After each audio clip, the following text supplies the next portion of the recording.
Welcome into Ray Fisher Stadium for the third game of this series versus the Michigan Wolverines and the Mount St. Mary's Mountaineers. I'm Jaden Fode. Alongside me, Zach Warshaw. The Wolverines took the first two games of this series as they come into the finale today for Bark in the Park at Ray Fisher Stadium. Lots of dogs here. It's a little bit chilly, but still a great day for some baseball. Zach, how you doing today? I'm doing terrific. As you said, yeah, total overcast, little chilly, but the only thing that matters is there's no rain. Exactly. So no rain, no snow. There was some snow on the ground on Tuesday. And again, just to take exactly what you just said, Bark in the Park is one of the greatest things in baseball. Whether it's college baseball or MLB, it's one of the greatest things you can bring dogs to a sport. I have to agree. So the Wolverines, after winning the first two games of this series, are going to have Tate Carey on the mound. He's a freshman. We saw him in the Wolverines game on Tuesday. He threw a complete game no-hitter, faced the minimum number of batters, and the Wolverines came away with the run rule win in that game. Fantastic outing from him, and he's back on the mound for the first time since that game. Absolutely. He had 4 strikeouts in that game, and you said he had a no-hitter, not a perfect game, but he still faced the minimum thanks to a double play, so that was very impressive. Getting through, just honestly blowing through Akron's lineup as well as he did was fantastic. He's on the mound again. See if he can replicate that type of performance. Not exactly, that's like an every outing type of start. You're exactly right. I mean, that's the ideal performance, but he's certainly capable. Certainly capable, and he's been playing amazing. Like you said, even as a freshman especially, like it's completely insane that he's able to do all this at a Big Ten level. Granted, that Akron's in the MAC, we're playing Mount St. Mary's, which is the MAAC, but it's still Division I college baseball. Yeah, exactly. That you can come right out of high school and do this is phenomenal. Yeah, and Tate Carey, 5-0 on the year, 11 appearances, is only his second start of the season. So coming off 2 back-to-back starts that are, first one was very impressive. So looking for another great outing from him as we quickly run through the Mount St. Mary's batting order as they get ready to kick off the top of the first inning here in Ann Arbor. We have Ty Frito batting first at third base, Sam Grube, the second baseman, Kyle Cincinnati, Nick Fleming, Nolan Book, Jake Maskey, Jacob Susarski, Bryce Rudisil, Evan Meyer, and the Mountaineers will have Jake Andrews on the mound today. And as we quickly run you through the Wolverines defense, you have Benny Casillas at short, Mitch Voigt at second, Jeter Ibarra at first, Tyler Inge to round out the infield at third base. Your outfield from left to right, Jonathan Kim, Greg Pace Jr., Braden Jeffries, and you have Cole Caruso, the designated hitter, Matt Spear behind the dish. And like we said, the Wolverines have Tate Carey on the mound again for them today. Yeah, amazing lineup as we talked about. The one thing you and me were talking about before this is, I was talking about how it's pretty much the same lineup for the most part. However, Michigan today has Cole Caruso at DH, which it's pretty interesting to see. They're letting Tyler Inge play the field. Yep. But I think that's a good move for him. Like, you give him a day off of the field, but still have that bat in the lineup. I think that's a great decision there from the coaching staff. Yeah, I totally agree, especially Wolverines have already won this series. So getting Tyler Inge some good playing time today at third base as we have Ty Frito getting ready to lead off the game for the Mountaineers. First pitch from Tate Carey is in for a strike. Starting off right where he left off. He's going to pound that strike zone. Tate Carey deals second pitch. That one's just a little bit outside.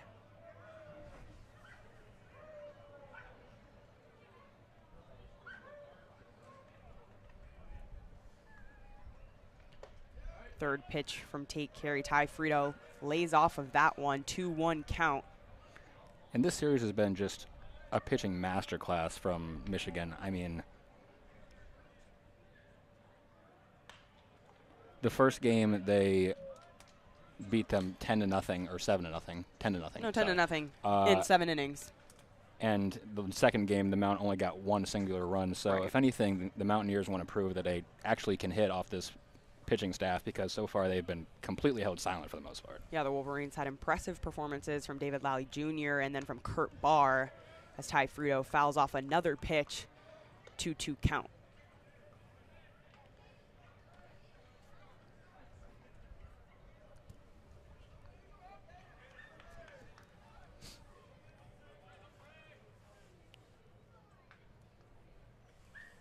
Pitch from Tate Carey. Ty Frito laces that one through the gap in the infield, and he's going to find a leadoff single for the Mountaineers.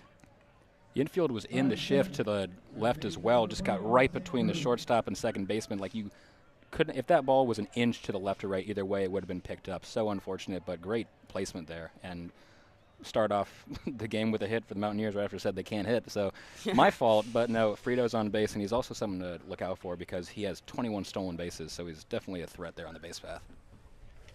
Sam Grube, the second batter of the game for the Mountaineers. First pitch from Tate Carey just outside. Almost looked intentional, like they expect him to steal at some point, so they want to just be able to catch him when he jumps. You're exactly right. There's only a few guys on this Mountaineers team that have over double-digit stolen bases. Ty Frito is one of them. Tate Carey deals a second pitch. That one's down the middle for strike one. Yeah, when Matt Spear is catching right now, at this at-bat, I mean specifically, he is like essentially standing up to the point where he just wants his pop time to be insane when he runs. Yeah. I've never seen them so confident the guy's going to steal that they're just totally pitching with that in mind. And Tate Carey throws over to first base to check on Ty Frito. Something we expect him to do quite often with Ty Frito on base. 1-1 count to Sam Grube, the freshman third baseman. And there he goes. Fouled off, but yeah, he knew it was coming at some point. Just Grube had the green light to swing, so totally negated his steal attempt. He was going to make it, too. He was 3/4 the way there by the time it reached the plate. Not surprised at all. It's a 1-2 count to Sam Grube. Tate Carey checks on first base again. Ty Frito slides back in.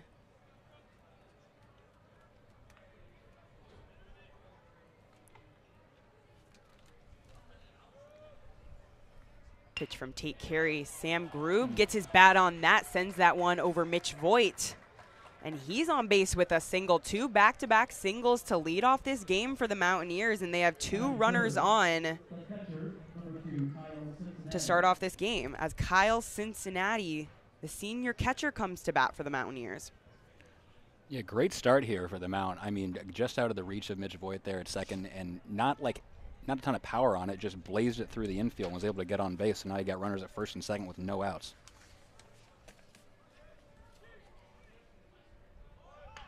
Kyle Cincinnati hits the first pitch he sees, and the only play for Jeter Ibarra is at first base.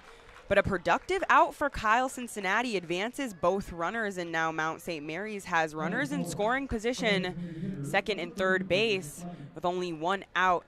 Nick Fleming coming up to the plate. Ibarra for a split second thought about slinging it over to third, but decided he didn't have enough time and just took the easy out at first. But no, very productive out by Cincinnati to move him to second and third now. Nick Fleming, the senior, batting .323 on the year with 4 home runs and 12 RBIs. This is certainly one of the players that they would want at bat in this situation. Not a ton of players with pop on the Mount. Fleming and Rudisil are their big home run guys. So if anyone's gonna put a couple points on the board with one swing, it's this guy. Fleming fouls that one over. That would have been a home run if going backwards counts as a home run. That one landed in the parking lot. Plenty of balls land in the parking lot here. Yeah, there's a lot of cars that can easily be smashed by foul balls. I feel like balls. This is the story every baseball game. There's so many foul balls that go over into the parking lot, and you always wonder, like, that would suck if my car was over there. Yeah, looking over to our right, there's a wide open parking lot with, like, I'm looking right at this red F-150 that is just right in, like, the sweet spot. Like, anything gets fouled over to the right, that guy no longer has a windshield. So that's the case for a lot of these cars. I would park further away. So would I. Nick Fleming swings and misses on that one. 2-2 count. Totally got him on it. Looks like the outside slider just was right outside the corner, just out of his reach.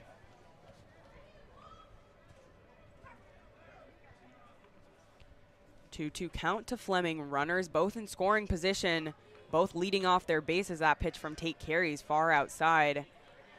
Matt Spear has to stand up to make that catch. Full count now with only 1 out. Really don't want to load the bases in the first inning if you're Michigan here, so Tate should be careful. Full count to Fleming. Tate Carey deals. That one fouled off by Fleming. Fleming just trying to stay alive at this point.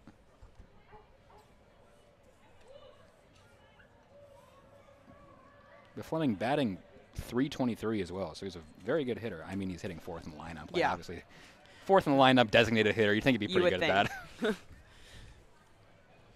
Tate Carey deals again in a big swing and a miss, and Tate Carey gets his first strikeout of the game, a much-needed out for the Wolverines. Huge strikeout to bring it to 2 outs, so you can potentially get out of this unscathed, even with guys at 2nd and 3rd.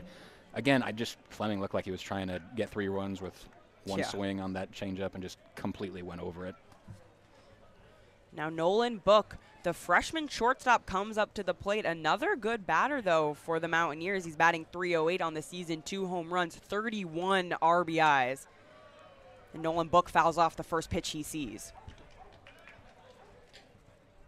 Nolan Book, another also hitting .308. They got 3 guys hitting above 300 for Mount St. Mary's. Not a lot of power, but they're really good at getting on base, except in this series, as we said.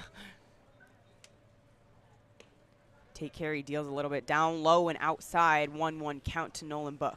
I should clarify, the Mount is a very good team, but they certainly play in the Metro Atlantic Conference, and they're playing a Big Ten team. So obviously you're going to match up a little worse. No offense, all due respect. Yes. But they are a very good team in their own conference. That pitch from Tate Carey just a little bit outside. Sounds like the fans wanted him to get that one. Matt Spear lined that one up pretty nicely in the strike zone. But a 2-1 count to Nolan Book. Still runners on 2nd and 3rd. 2 outs, though, in the top of the first inning. The pitch from Tate Carey, a swing and a miss. He is getting these batters just with these absolute lumberjack swings, and they're just getting nothing but air. 1 strike away now from getting out of this completely unscathed after starting a little rough. So a 2-2 count and 2 outs. Tate Carey deals. Another one fouled off and over the backside of the stadium. Still 2-2 count to Nolan Book. Top of the first inning in Ann Arbor.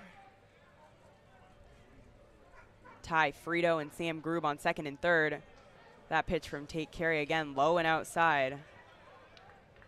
And a full count to Nolan Book with 2 outs. An open base at first, but a walk would load the bases for the Mountaineers. The pitch from Tate Carey has swung on and missed. His 2nd strikeout of the game, and again, a much-needed one. And Tate Carey and the Wolverines escape the first inning unscathed despite 2 back-to-back singles to lead off the game. But the score stays 0 as we head to the bottom of the first inning where we will get our first look at the Wolverines batting order. Yeah, clearly Tate Carey you just need a little bit to get into his groove. Yeah, exactly. Let the first 2 guys on, got to a couple full counts, but then strikes out the last 2 to completely get out of the inning with not letting up a single run. 2 hits, what are you going to do? I mean, he's great.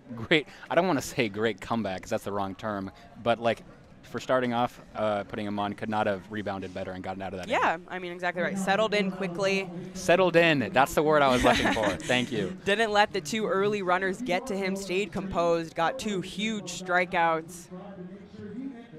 And the Wolverines put up a scoreless top half.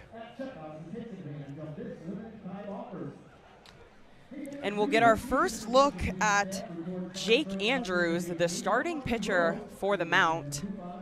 Jake Andrews, not just reading out stats here. He's posting a 7.02 ERA, and he's 0-2 on the year. You have given up 19 hits, so I think if Michigan can get to him really early, it could be a very short afternoon for him. But also, Dirk playing the devil's advocate here. Whenever you look at that and you're like, that's not the most ideal stat line in the world, he's due. So you never know. Maybe he can post the performance of his life here at Ray Fisher Stadium. Yeah, and I mean, despite the Wolverines getting 10 runs in Game 1, they did only have 3 yesterday. So not as productive from them on offense yesterday. So we certainly have seen flurries from Mount St. Mary's pitching. You know that they can put up a good performance.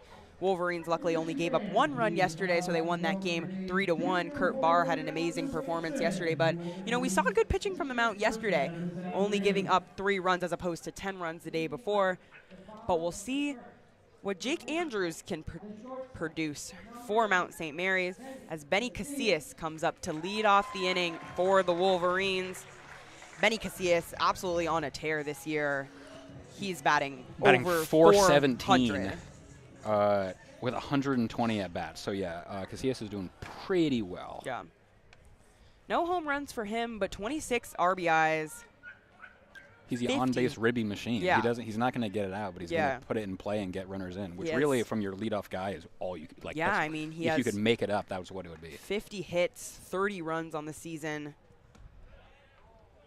Started 33 games for the Wolverines in his first year in Ann Arbor.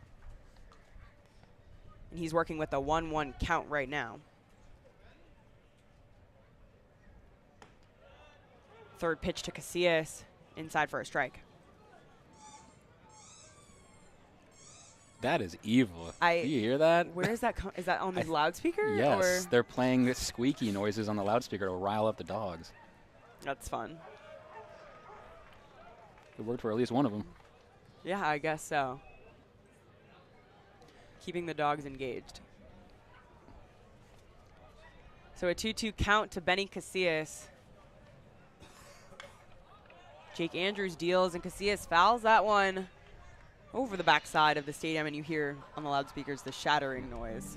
And Jake Andrews, although he does have a pretty high ERA, he does have a lot of strikeouts as well. So essentially, he's either going to let you put it in play or he's going to get you swinging. That pitch from Andrews is far outside, right side of the batter's box. And Benny Casillas works the count full in the first at-bat for the Wolverines.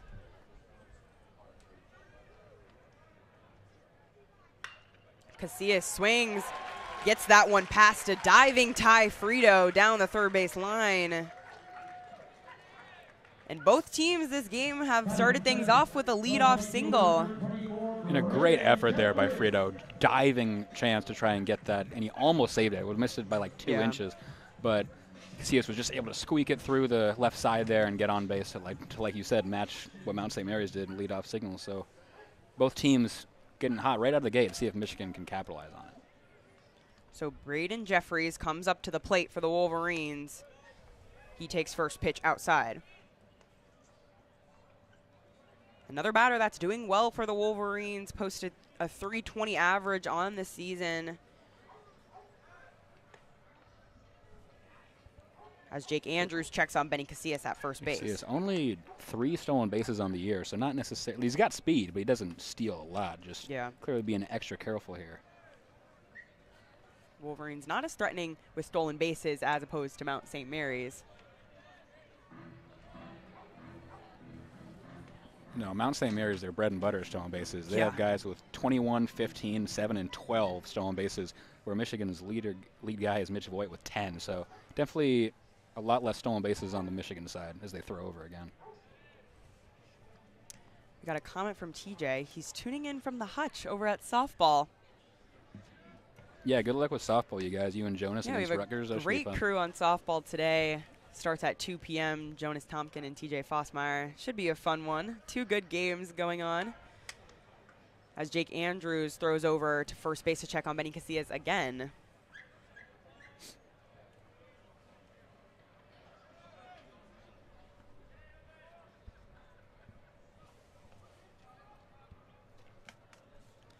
Still a 1-1 count. That pitch from Andrews outside. 2-1 to Braden Jeffries.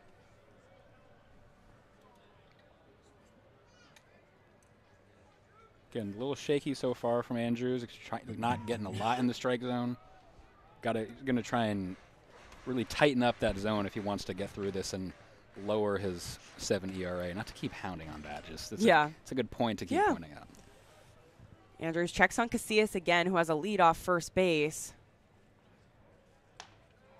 Another pitch outside to Jeffries. 3-1 count now with no outs.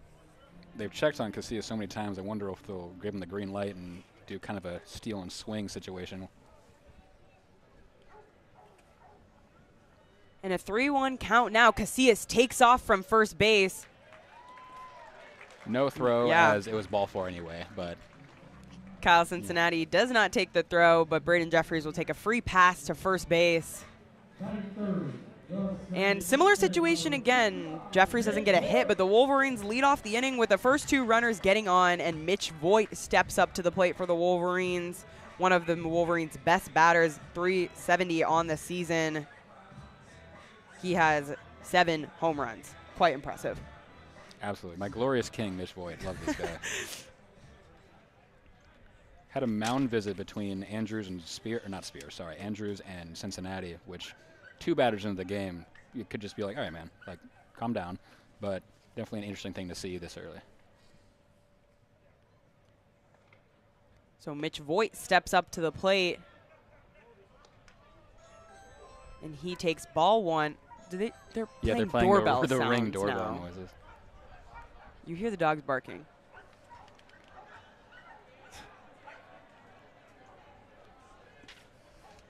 Yeah, glancing around the stadium here, there is quite a few dogs, and they're definitely reacting to the noises. Very nice. Always great to see. I love dogs. Bark in the Park is such a fun outing.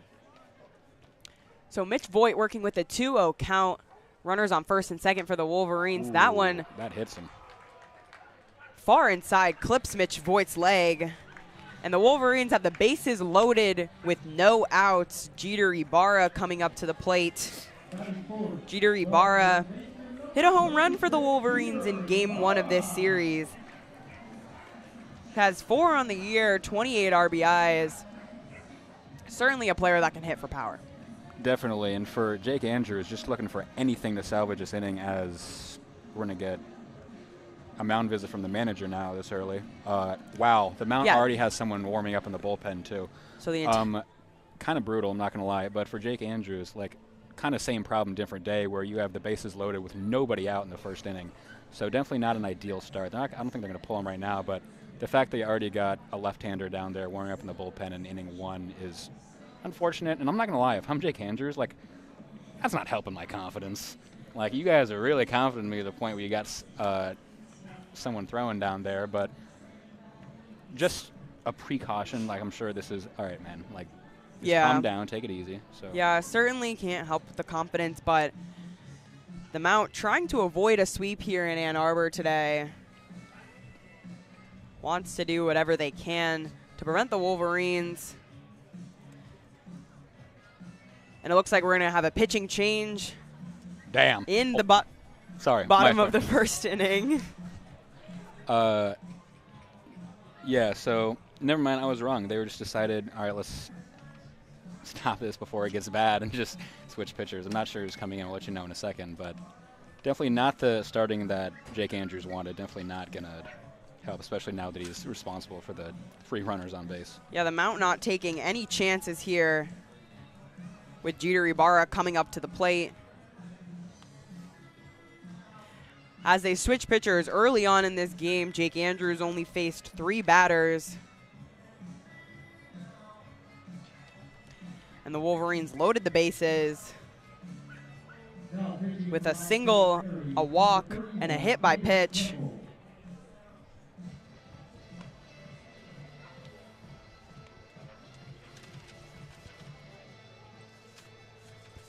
As the new pitcher for the Mount takes the mound, Caden Kimball, left-handed pitcher, the freshman.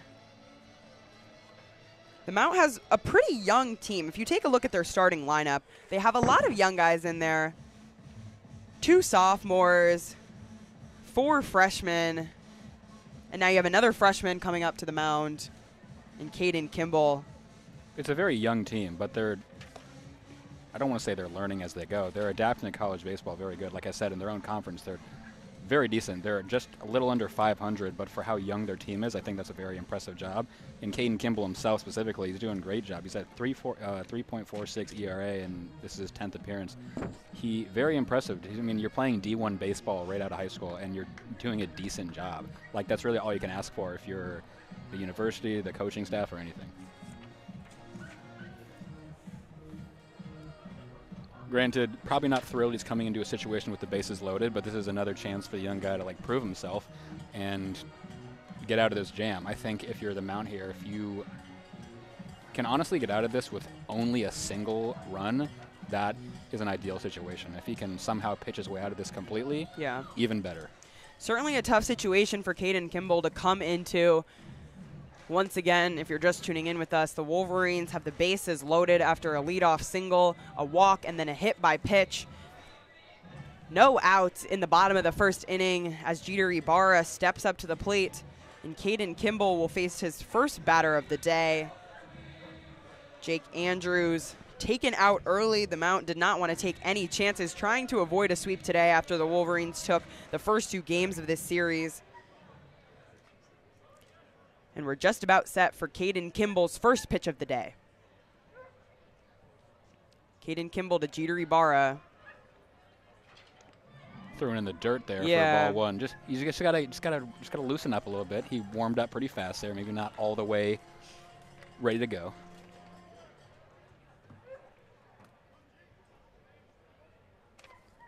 Kyle Cincinnati had to slide on his knees a little bit to grab that one. And the second pitch from Caden Kimball, far inside. 2-0 count for Jeter Ibarra with nowhere to put him on the bases.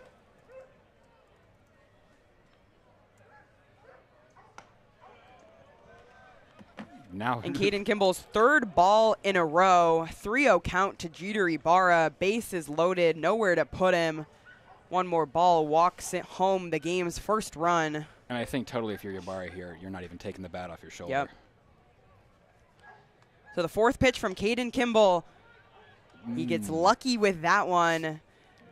Kind of grazed the outside corner of the strike zone. Sniffed the edge of the strike zone and so they call it a strike. A 3-1 count to Jeter Ibarra. Hitters count here. Caden Kimball gets that one down the middle. Great job by Kimball to completely rebound after throwing 3 balls outside, just 2 strikes to now make the count full. He's finally getting into it. So Caden Kimball works the count full on Jeter Ibarra. Wolverines still with the bases loaded, all 3 runners leading off, and that ball is far outside in the dirt. Jeter Ibarra takes the walk as Benny Casillas comes jogging on home for the Wolverines' first run of the game. And the Wolverines now lead 1-0. Again, great at bat there by Ibarra. Just waited it out, brought the count full, got him to throw a few more pitches, and then ended up with the same result he wanted, walking Casillas in and putting the Wolverines up 1-0. They didn't have to swing the bat, not even the ball in play, just walk them all in. So an unfortunate way to start the game for Caden Kimball. He comes in with the bases loaded, gives up a bases-loaded walk to Jeter Ibarra, and the Wolverines lead the game 1-0 as Cole Caruso comes up to the plate. Another very consistently good hitter for the Wolverines. Cole Caruso has 9 home runs on the year, 30 RBIs. He's batting over 300. And still no outs for the Wolverines. Bases still loaded. Cole Caruso swings. That one finds Nolan Book. The only play for him is to second base. And that's when we see that speed by Caruso beating out the double play to the point where they didn't even make the throw over to first. Great job to only get out of that with 1 out, and you got a run in as well to put yourself up 2-0. So honestly, very, very productive infield ground out there from Kyle Caruso. Yeah, so Cole Caruso, sorry. Braden Jeffries comes home on that play. Cole Caruso reaches on a fielder's choice, gets tagged with an RBI. Jeter Ibarra's out at second. Mitch Voigt on third. So the Wolverines have runners at the corners with 1 out. Jonathan Kim steps up to the plate.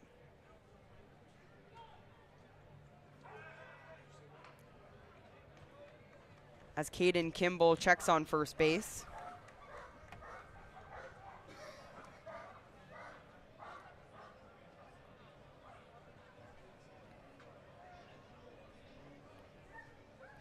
Jonathan Kim with no home runs on the year as he shows bunt. Again, they seem kind of concerned about Caruso stealing when he only has 2 stolen bases on the year. So not like a notable threat or anything. They just really do not want to put 2 runners in scoring position with still only 1 out here in the first. Jonathan Kim with a 1-0 count. Kimball looks over to first base, checks on Cole Caruso once again. As Jonathan Kim awaits the second pitch of his at-bat.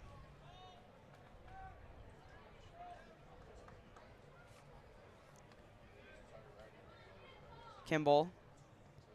That pitch down low in the dirt again. Jonathan Kim working with a 2-0 count. An open base for the Wolverines, or for the Mount, if he walks another runner. Still, obviously, I think they don't want to put anyone on, but they have room to wiggle, per se. 2-0 count to Jonathan Kim. Kimball checks on Cole Caruso. Once again, he's back in to first base safely. And, like, every time that Kimball throws over, his throw is low-key not anywhere near the bag. So they're just trying to get him to not steal, but like, they're not going to tag him out. So a 2-0 count to Jonathan Kim. 1 out in the bottom of the first inning. Kyle Cincinnati frames that one up nicely, but doesn't get the call. He wanted that one, too. He held it there for a good 2 seconds. So it was like, okay, you're not going to call it. So a 3-0 count to Jonathan Kim. Caden Kimball working with another 3-0 count. That one he gets called strike 1. Sure. Strike 1, 3-1. Strike 1, a couple inches below the zone. Yeah. So a 3-1 count to Jonathan Kim. And the 5th pitch of the at-bat is down low and outside. So Jonathan Kim will take a free pass to first base, and the Wolverines have the bases loaded for the 2nd time in the bottom of the first inning as their catcher, Matt Spear, comes up to the plate. Still only 1 out for the Wolverines. Matt Spear with 16 RBIs on the season, looking to add a few more to that here if he can help it. Still only 1 out in the inning for the Wolverines. They definitely got the opportunity to post a lot of damage here with the bases loaded yet again. So Matt Spear at the plate. That first pitch way inside. Looked like it almost could have clipped his elbow.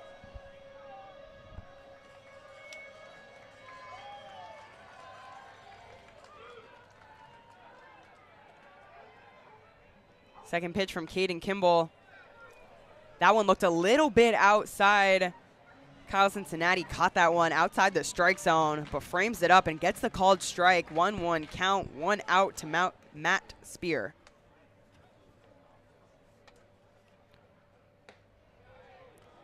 That pitch looked very similar to the one before, but that one is called a ball. No, and I'm not meaning this like critically at all. Kyle Cincinnati is very good at framing up his pitches, which is part of being a catcher. So like he's doing a phenomenal job. 2-1 count to Matt Spear. Bases loaded for the Wolverines. A big swing and a miss from Spear. He wanted to hit the big house with that one. That was almost swinging out of his shoes there. Yeah, Matt Spear, 4 home runs on the year, looking for his 5th. Can't make contact on that one, and he faces a 2-2 count. The pitch from Kimball. Another one down low. And he's worked another full count. Once again, nowhere to put him on the bases. A lot of full counts here in this first inning. And still 1 out for the Wolverines. The pitch from Kimball.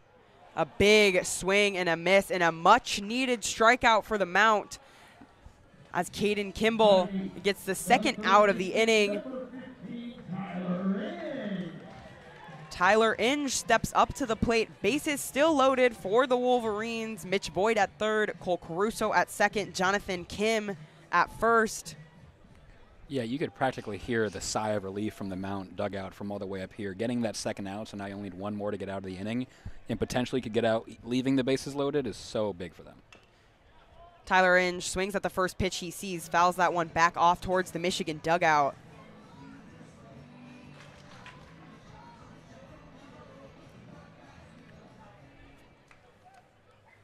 So an 0-1 count to Tyler Inge.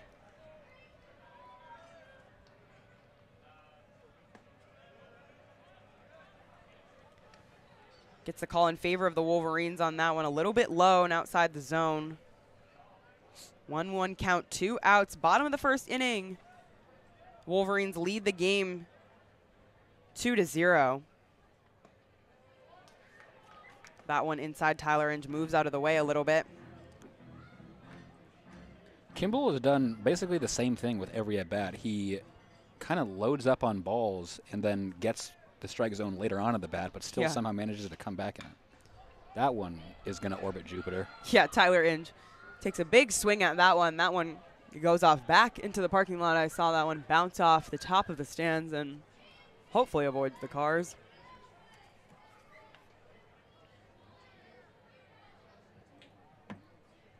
So a 2-2 count with 2 outs. Lots of 2s on the scoreboard. 2 runs for the Wolverines. Another pitch inside, so another full count. And we're still in the bottom of the first inning as Tyler Inge works the count full. Bases still loaded for the Wolverines. 2 outs. Wolverines 1 pitch away from another run, and the Mount 1 pitch away from getting out of this inning with only 2 runs. And Tyler Inge takes ball 4. Mitch Voigt comes on home, taps on the plate, and the Wolverines lead this one 3-0. Yeah, definitely not what we want to see if you're Mount St. Mary's. I mean, we are in the first inning still. There's 2 outs. They've thrown 35 pitches total between the 2 pitchers and walked in 2 runs, and the other one was just a ground out. But down 3-0, the base is still loaded.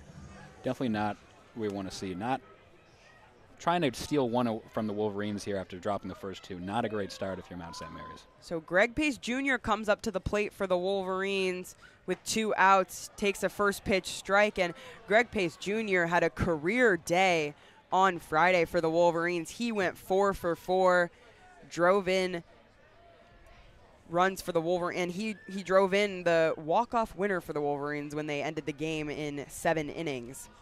So an impressive day for Greg Pace Jr. at the plate on Friday.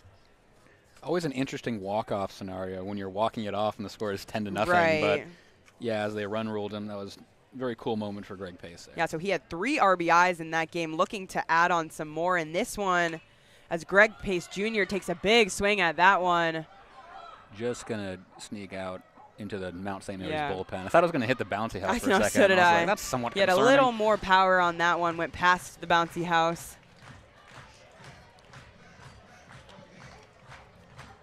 Wolverine base runners, Jonathan Kim, Tyler Inge retreat back to their bases. And Greg Pace Jr. with a 1-2 count. Caden Kimball desperately looking for a strike right now. But that one close inside, looks like it almost hit him a little bit. A few of these have gotten close to hit by pitches.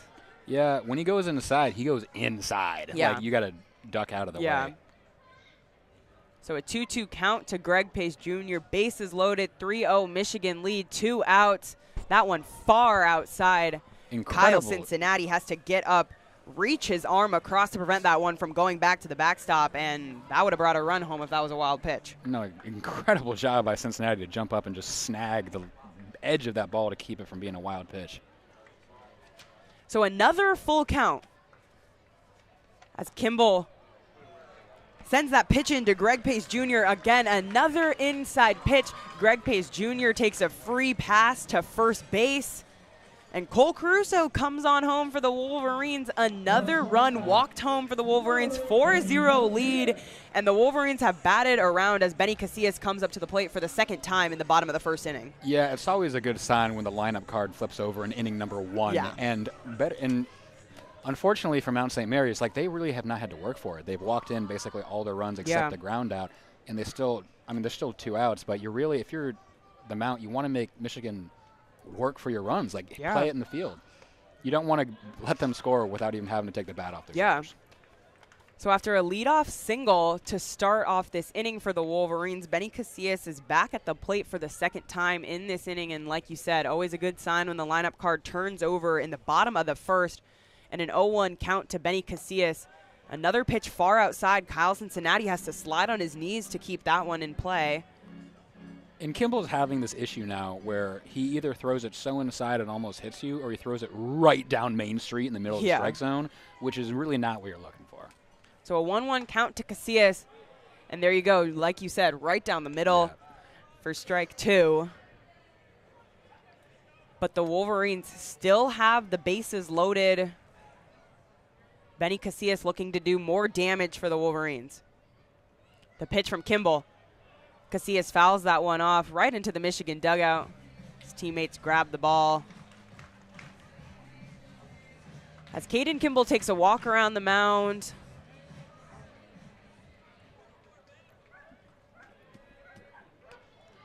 A 1-2 count to Benny Casillas, 2 outs. And a big swing from Casillas. High fly ball to short left field. And a grab from Slusarski ends the inning. An almost 40-minute first inning where the Wolverines batted around. Didn't really even bat. They just walked around. The Wolverines walked around the batting order. A 4-0 lead for Michigan. Only 1 hit. So a leadoff single from Benny Casillas, but then after that, a hit by pitch, a few walks. 51 pitches thrown in that first inning from the Mount St. Mary's pitchers combined. Like that just brutally, honestly, not what you're looking for. Putting up 4 runs off walks and just like completely throwing the arm off of your bullpen. That's honestly one of the worst starts you could ask for. Like obviously there's plenty of time. It's the first inning, and like you have plenty of time to like make up for that. But considering how quiet their bats have been this series, I would be somewhat concerned if I'm the Mountaineers. You got to get something going pretty quick, or else this one might get ugly fast. Yeah, you're exactly right. It might get ugly if it hasn't already. And Tate Carey will come back onto the mound for the Wolverines with great run support. His team, like you said, walks around the bases in the bottom of the first inning, and Tate Carey has a 4-run lead to work with. Yeah, definitely some more breathing room. Yeah, I was going to say, really allows him to settle into this game, really take control, command of his pitches, as he knows he has a little bit of a cushion, and especially because Mount St. Mary's bats have been quiet in this series. So, he's coming into this inning with a lot of confidence, and after he worked out of a jam in the top of the first, he knows he can do it. And like we were talking about at the start of this game, he had a no-hitter in his last outing. So Tate Carey, certainly someone that has the pitches in his wheelhouse. Absolutely. His arsenal is immense. We're going to see Jake Maskey here lead off for the Mountaineers. Batting 148. Definitely some room for improvement. But, hey, if there's any time to get your licks in, it's right now against Michigan, because it's one of the best competition you're going to see. So the first pitch to Jake Maskey is a little bit upstairs. He's going to take ball 1.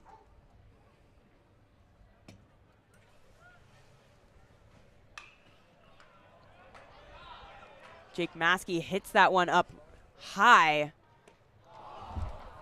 Matt Spear tries to track that one down. Can't quite get under it. Hits off his glove. And he's not able to catch the ball in foul territory for out number 1. So Jake Maskey will return to the plate. Yeah, huge break for Maskey there. That's a home run if you're playing in an elevator shaft. Otherwise, it's just usually going to be a pop-out. So definitely thanking somebody that he gets a second opportunity here. That was funny. Thank you. I appreciate that. So the pitch from Tate Carey fouls off the second one in a row. 1-2 count, no outs, top of the second inning. Speaking of which, while we have just time, not to dox us, I'm so aggravated that our apartment building's elevators have been broken for multiple days. I think there's one working elevator right now. There's one, but I had to wait like 20 minutes. Oh, I know. There's a line every time I get home. It's almost like we pay rent for nothing. The maintenance guys are never there to fix it either, which is quite unfortunate. And a big swing and a miss from Jake Maskey. Tate Carey gets his 3rd strikeout of the game, making quick work of this Mountaineers lineup. Yeah, so a couple more pitches, same result, and out for Maskey, unfortunately. But I mean, that should have been over a couple pitches ago. So great job by Tate Carey to not get flustered by that and be like, no, you're going out one way or another, buddy. So Jacob Slusarski comes to the plate. The freshman right fielder, he's batting .250 on the season, but doesn't have a home run, doesn't have an RBI. Only has 8 at-bats. Yeah, I was going to say, this is only his 3rd start of the season out of 6 games played. So not too much of a sample size to work with, but getting some valuable playing time in this series against a powerhouse team in the Big Ten. The pitch from Tate Carey. Slusarski sends that one straight to Mitch Voigt. Mitch Voigt has an easy throw at our first base to Jeter Ibarra, and the Wolverines get the 2nd out of the inning, and once again making quick work of these batters. Great job on the shift there. Mitch Voigt was standing pretty much right on the edge of the grass behind second there and was able to have enough time to move over and get it because he was playing so far back, as now Michigan's going to go in the overshift here. So Bryce Rudisil gets his first plate appearance of the day, fouls the first pitch he sees off back to the back netting. Bryce Rudisil hitting so much to the right side of the field that Mitch Voigt on second base is now playing shallow right field, and you got Benny Casillas playing to the right side of second base. So if he hits, practically impossible, he hits this to the left side. Yeah. Bryce Rudisil fouled off the second pitch. That one went just a bit down the first base line. But an 0-2 count as Tate Carey deals the 3rd pitch. That one outside, down low. Matt Spear able to make the grab. Bryce Rudisil only batting 185. However, he has 18 RBIs and 6 homers. So when he does make contact, he's very productive. So ball 2. From Tate Carey, a 2-2 count, 2 outs. Wolverines 1 strike away from getting out of this inning. And that one hits off of Bryce Rudisil, and he's going to take a free pass to first base after the hit by pitch. And the Mountaineers have a runner on with 2 outs as Evan Meyer gets his first plate appearance. Yeah. Good break for the Mountaineers there on what had been a pretty flawless inning from Tate Carey. Yeah. But just getting their 9th batter finally now. Definitely a good job so far.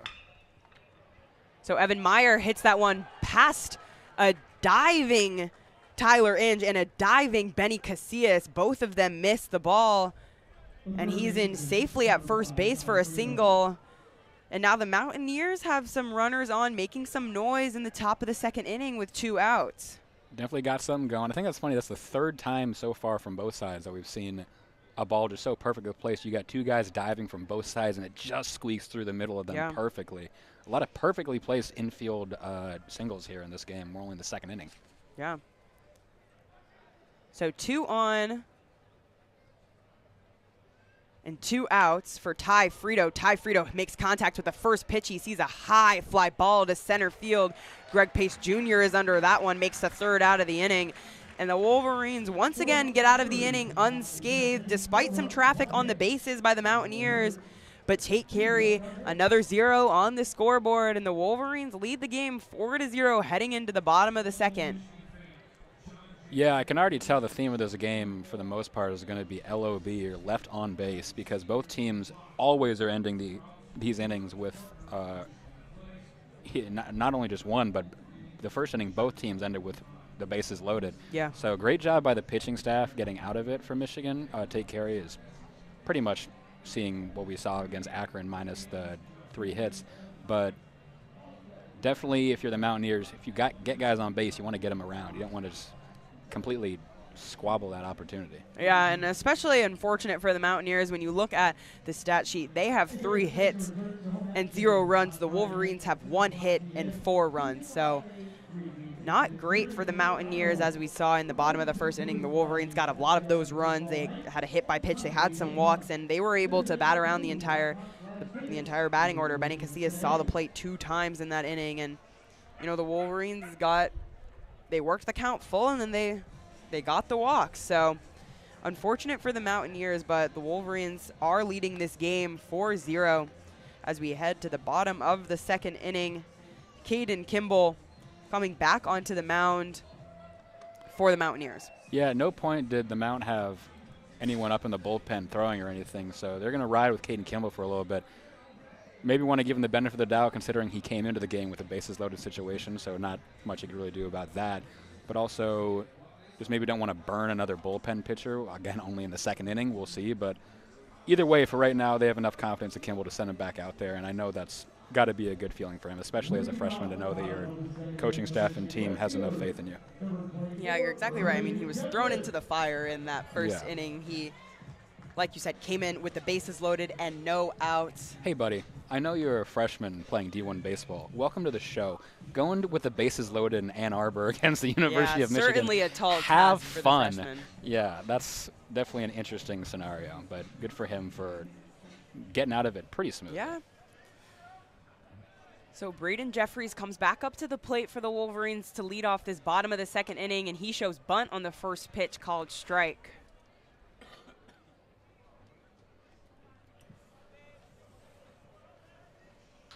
Jeffries walked in his first at-bat. He was one of the many Wolverines that walked in that bottom of the first inning. Jeffries makes contact, sends that one back into the stands. Yeah, the top four hitters for Michigan all technically, sorry, not four, because Benny Casillas batted around this end of the last inning, I forgot. 2, 3, and 4 for Michigan all technically don't have a plate appearance because they either walked or a sacrifice ground out. Braden Jeffries lines that one through the infield, and Sam Grube looked like he was right under that one. Lines that to the shortstop. He's not able to make the grab on that one. It just goes right under his glove. And classic case of just getting one step ahead of yourself. He was already looking to first and like sizing up the throw and how can I make it, and he just didn't look the ball into his glove, and it went right underneath. Right. So I said shortstop, my apologies, meant second base, but Sam Grube, the second baseman, that one just goes right under his glove. Braden Jeffries once again is on base. And the Wolverines again have the leadoff batter on as Mitch Voigt comes up to the plate, makes contact with the first pitch he sees just foul down the third base line.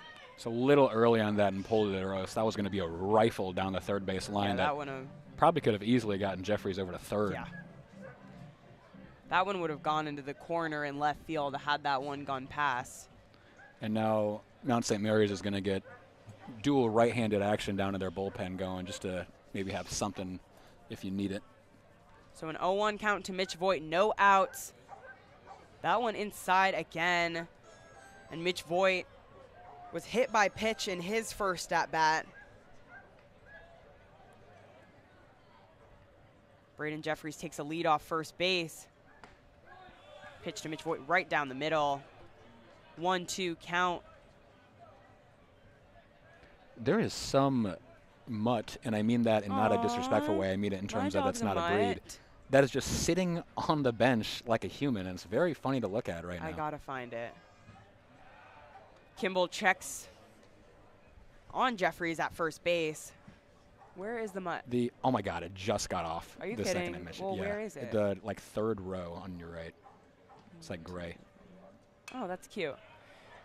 Mitch Voigt sends that one up high and foul behind the back of the stadium, and there you go. There's a shattering glass sound effect once again. I got to know how many people leave these games and there's like a huge dent in their car. Or one like of my a cracked friends window. had her car dented. That's brutal. Yeah. So a 1-2 count to Mitch Voigt. Jeffries takes off from first base. Kyle Cincinnati throws over to second. And that one gets past Sam Grube, the second baseman. Once again, another play that Sam Grube can't hold on to, and that one goes out. Luckily, Book was there to make the catch to keep that one from going further into the outfield, but Braden Jeffries is safe at second base. Great job by Jeffries there to hurry up. This is his first stolen base on the year, his third attempt. So definitely pulling out all the stops here in the final game. Yeah, nice work by the freshman. As Mitch Voigt has worked the count full, a 3-2 count, no outs. And the Wolverines now have a runner in scoring position once again.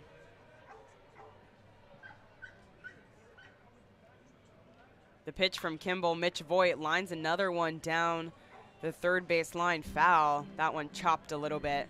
I changed my mind. I said that the theme of this game was going to be left on base. The theme of this game is full counts. Yeah, because oh my gosh. virtually every at-bat for both sides goes 3 and 2. You're exactly right. So a full count to Mitch Voigt.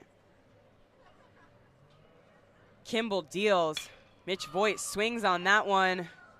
Right to Nolan Book. The only plays at first base. Literally right to Book, to the point where the ball was hit and he did not move an inch. No. He just waited for it to arrive at him. So perfect placement there by the shortstop to easily just sling it over to first for the out to give him 1 out in the inning. Yeah, perfect positioning. Could not have been in a better spot. Braden Jeffries stays put at second base, so the only play on that one was to first. And Mitch Voigt is the first out of the inning for the Wolverines. Jeter Ibarra comes up to the plate with a runner still in scoring position. Wolverines still only have 1 hit in this game despite their 4 runs, and a big swing and a miss on the first pitch for strike 1 to Jeter Ibarra. Big swing. He was looking for his 5th home run there, yeah. I think. That was very impressive first pitch swinging.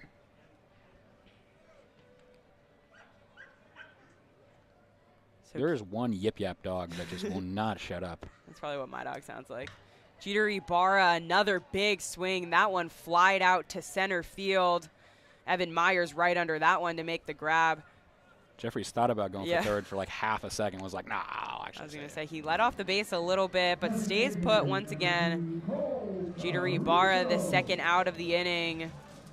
And a much-needed second out for the Mountaineers in Caden Kimball. Caden Kimball trying to settle into this game after a rocky first inning.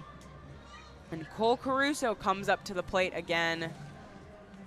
Cole Caruso was awarded with an RBI after a force out in the bottom of the first. Cole Caruso having all the stars as a walk-up song is such a banger. I continuously forget about that. Cole Caruso lays off the, or doesn't lay off the first pitch. All right. Cole Caruso, by the way, it kind of looked like the umpire made a.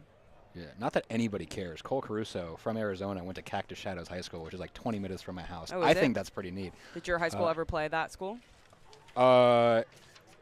Yeah, I'm sure we did. I played hockey and I played Cactus Shadows, and we absolutely boat raced them because they're not good at hockey. But I'm sure their baseball team is much more decent. I'm sure they're considering good. they Cole have a guy. Caruso came out of it.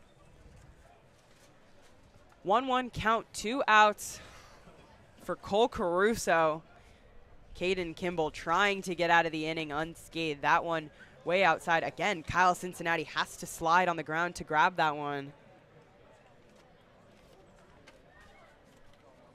Braden Jeffries at second base for the Wolverines. He takes a short lead off. The pitch from Kimball. Cole Caruso lines that one straight to Nolan Book. Perfect positioning once again.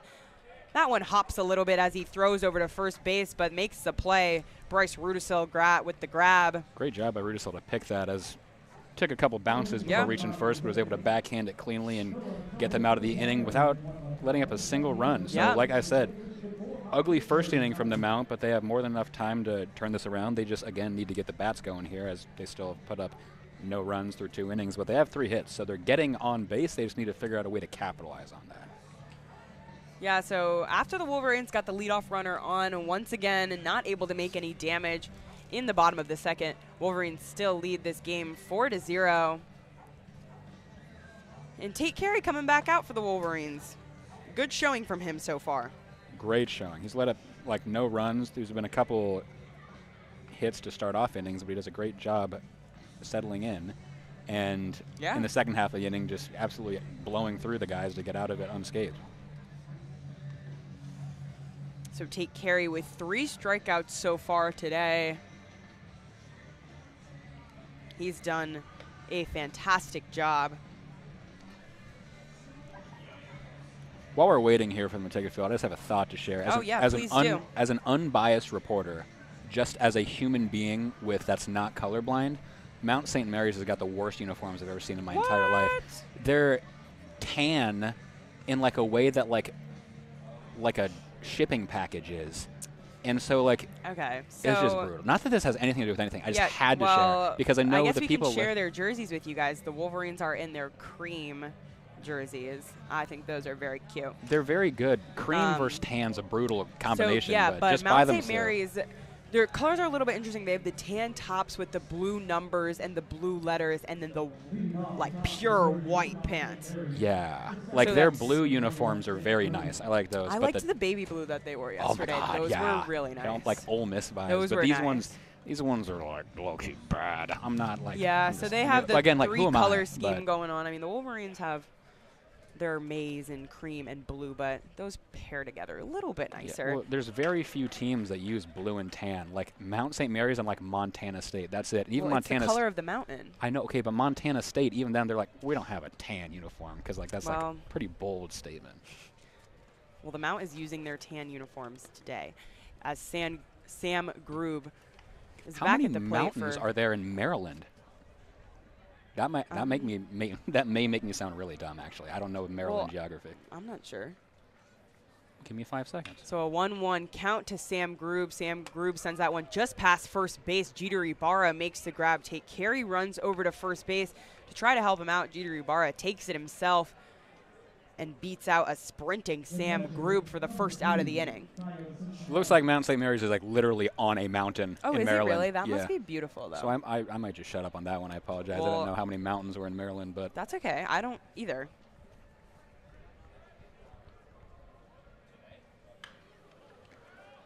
So Kyle Cincinnati, the catcher, who's put a lot of work in behind the dish today. We've seen him working with a lot of full counts, and he fouls off his first pitch. And that one did missed. that one go into No, the parking it lot? did. It missed a Tesla by like a foot. Oh, Lord. Not that I want a car to get hit, but I would be like, dang, that's pretty funny. So down the middle for strike two from Tate Carey. 0-2 count to Kyle Cincinnati. Tate Carey quickly ahead of the count, but that one a little bit upstairs for ball one.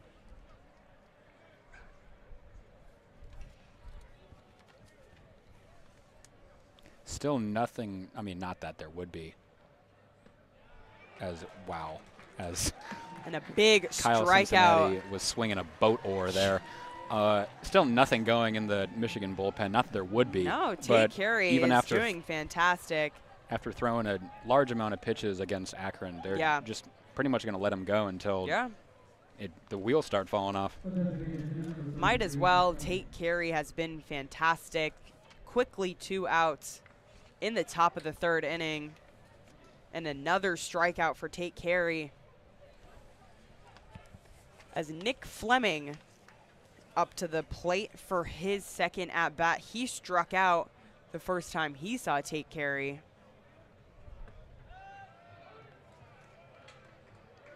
Tate Carey with a quick 2 first pitches, a 1-1 count to Nick Fleming.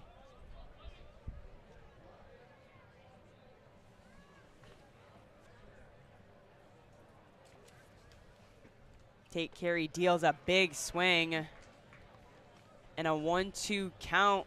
Nick Fleming struck out his first time up Yeah. too, so definitely doesn't want to go 2 for 2 on strikeouts in only the third inning.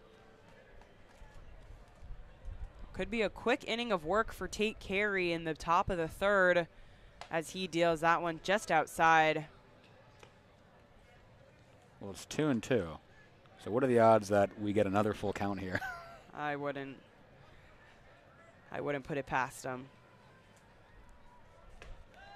Tate Carey gets that one right down the middle.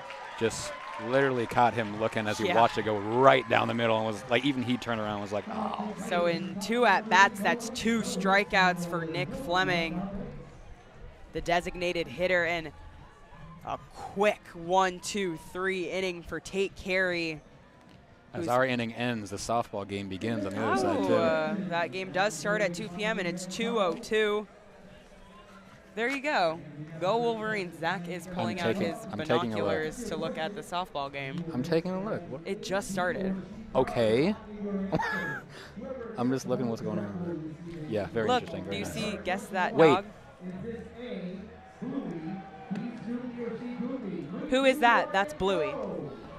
I know That Bluey. is Bluey. Okay, Bluey, Snoopy, or Goofy? Who doesn't know the answer to that question? Because it's blue.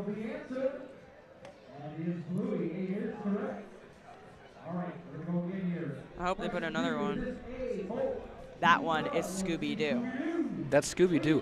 Who is Doug? Oh, from Doug Up. is from Up. Up. Sorry. I could have sworn that was D-O-U-G. D-O-U-G. Do you think there'll be another one? Yes. Oh, the kids are playing Guess That Dog. I didn't realize. Oh. It's C. The answer is C, It's Snoopy. almost like this is a kid's game and not for adult college students. My fault. I'm having fun. Doesn't matter. Well, I thought it was like a game for the entire stadium to play. Well, I think they can. Anyways. I'm trying to see where Jonas and TJ are, but my They're in the binoculars press aren't that box. good. I got that. I just can't see specifically. No, I always bring binoculars to these things now because I did a lot of soccer in the fall. And you needed to see? Yeah, because our soccer uniform, and really anyone in the Big Ten, the numbers are the size of like a deck of cards. Yeah, you're right. And so it's so impossible to see anything. So now just in case, I always bring stuff.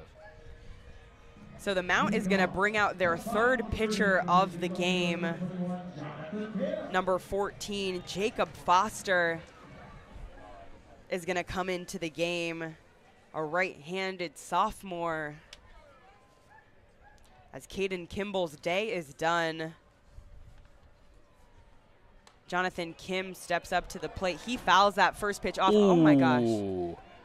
That one goes into the stands, hits a guy in the head, and he head. takes it like a champ, too. At least give him the ball. That's a brutal hat, kid.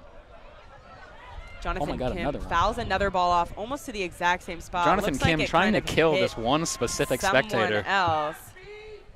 That kid got his ball now. He's very excited. So a quick 0-2 count to Jonathan Kim.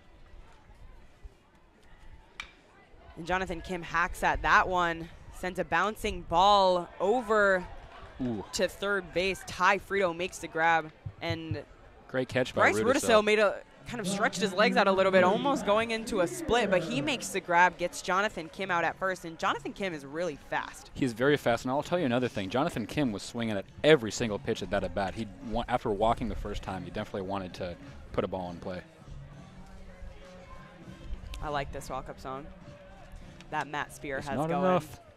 Yep. I'm a big Kendrick guy, I'm not going to lie. Me too. First pitch to Matt Spear from Foster. Good eye. He takes that one for ball one.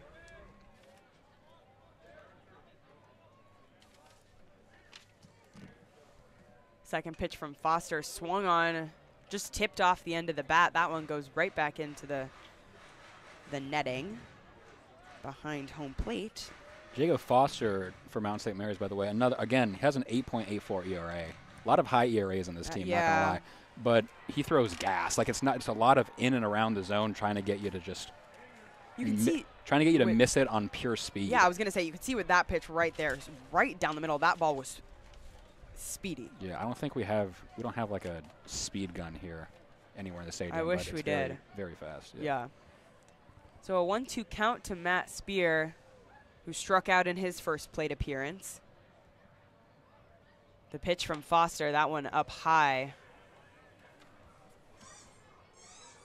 There's the squeaky toy. Yeah, it was like really cool how they kept doing that, and then I realized they have two sounds they just keep playing over and over again. Yeah, it's the same squeaky toy and the ring camera. Matt Spear hits that one, goes right over second base. Nolan Book and Sam Grew both not there to make the catch. But you could not hit a ball more straight. If you drew a line from home plate through the mound, through second base, it followed that to a T. So right just in between the shortstop and second baseman. Right over second base. Perfectly placed ball through the middle infield, and Matt Spear gets the Wolverines' second hit of the day. And Tyler Inge steps up to the plate. That was a fun walk-up song. There's a lot of fun walk-up songs on this team. I love walk-up music. Me too. Because in it's one of the few things in all of sports that you get to show your personality. Right. Tyler Inge takes a first pitch ball. Matt Spear leading off of first base. And with the infield pushed back a little bit, no one on second base. And there's strike one to Tyler Inge.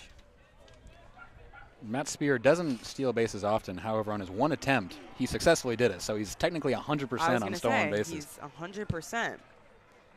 So Tyler Inge walked in his first plate appearance, got an RBI as he walked with the bases loaded, and brought home one of Michigan's 4 runs in this game in the bottom of the first. He's working with a 1-2 count, 1 out. Matt Spear on first base, leading off. And the pitch from Foster, that one's down low. Kyle Cincinnati can't get a grab on that one. He's looking around home plate trying to find the ball, and Matt Spear just takes off and gets an easy, free, stolen base. The ball was stuck in Inge's feet, and as the batter, like you can just stand there, and so he did. And Kyle Cincinnati was like, "All right, man," but there's really nothing you can do. So easy, able to take second base there for Spear. So Matt Spear now leading off second base as Foster throws to Tyler Inge. Tyler Inge has to back off of that one, move his head back. Yeah. That one was like eyebrow way up level. high, yeah. What is that sound on the speaker? It's the Death Star alert noise from Star Wars. So another full count to Tyler Inge and a big swing and a miss and a strikeout for Jacob Foster for the second out of the inning. Again, Jacob Foster just blowing it by him with that speed. It's like the express. He's just hucking it up there anywhere in the strike zone, and the Michigan batters can't keep up with it. As Michigan softball just hit a home run. I thought that was going to come into our field. Yeah. Oh, awesome. It hit right in between the little gap in between. So Greg Pace Jr. steps up to the plate, hacks at the first pitch he sees. That one goes over to Michigan's dugout. Nice, easy grab from the players hanging over the wall there.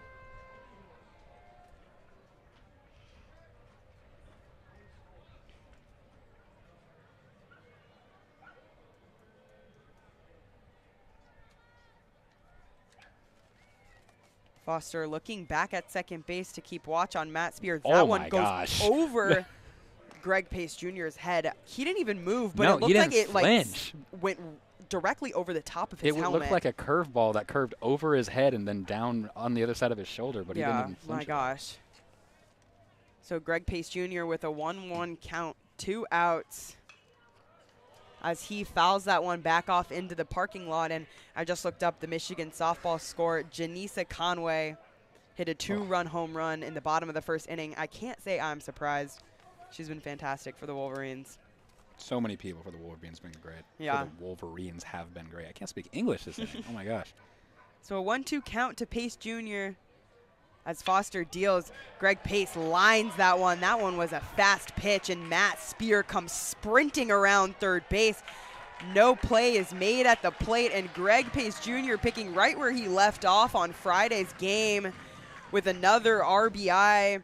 Greg Pace Jr. safe at first base. Matt Spear scores the game's 5th run. Yeah, Greg Pace slowly becoming the RBI king. Beautifully just placed that into shallow left field and was able to get the runner all the way around. Just great job there. Like, beautiful swing. Put Michigan up 5-0. Yeah, fantastic piece of hitting there from Greg Pace. Singled right through the left side. No one even there to make a play on that. And no one made a play at the plate for Matt Spear. So he scores easily as Benny Casillas comes up to the plate. Casillas is 1 for 2 today. He had that leadoff single in the bottom of the first inning.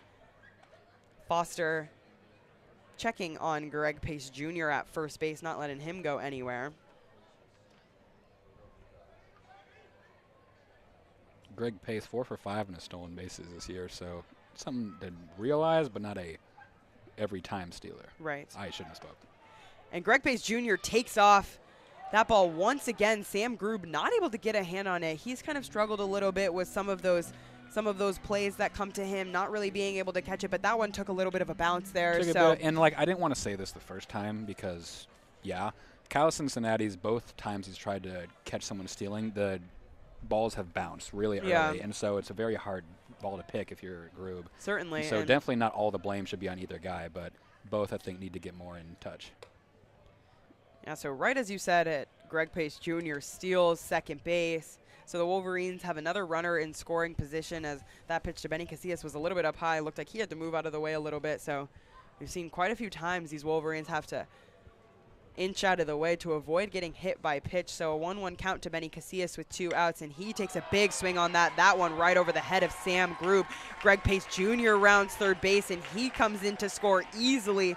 Evan Meyer couldn't get a hand on that out in the outfield, and he just bobbles it out there. And yeah, that could have easily be held to a RBI single, but be unable to collect the ball out there in center field allowed Casillas to get all the way up to second. So great job. Now a single and a double in only the 3rd inning.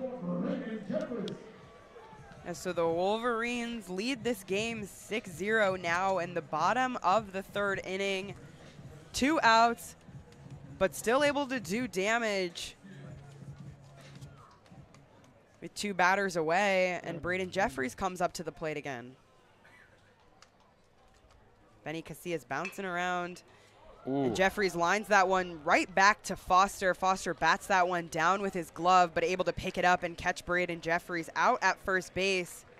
Great reaction time there by Foster to just knock that one down. Almost caught it off the bounce, but just missed it by a tiny bit. But the ability to just knock it down and toss it over for the easy out. Great job there. So Foster gets the 3rd out of the inning, but not before the Wolverines can put 2 more runs on the board, and the Wolverines lead this game 6-0 as we head to the top of the 4th inning. And once again, Tate Carey back on the mound for the Wolverines, and to no surprise there, he's done fantastic this game, and why not keep throwing him out there? Everything's working well for him. Completely agree. First of all, I want to acknowledge that they actually scored Casillas a single and then an E9, sorry. So not going to be a double there. However, back to Tate Carey. Yeah, like I know he pitched a ton against Akron, so you were like, all right, this might be a short outing, like just like let him pitch the Sunday game, but he's doing fine. Yeah. He hasn't let up a single run, so why take him out? If it's not broke, don't fix it. Tate is at, so we want to pull up my stats here. They played I haven't heard this song forever. Yeah, he's only at 53 pitches. So by all means, like, you're going to let him stay in there probably for at least another 20 or so. And then if you still rolling, leave him in, or I don't know, whatever Tracy wants to do, to be honest with you. Yeah.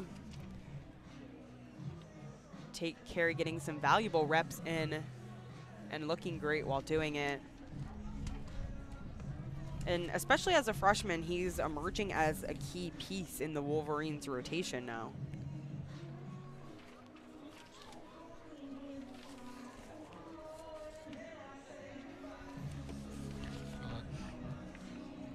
This is a nice song. This song reminds me of summer. Yes. It felt like that's summer. Such a way to, whoa. Sorry, it's just a bit too cold for me. There was so much aggression on that.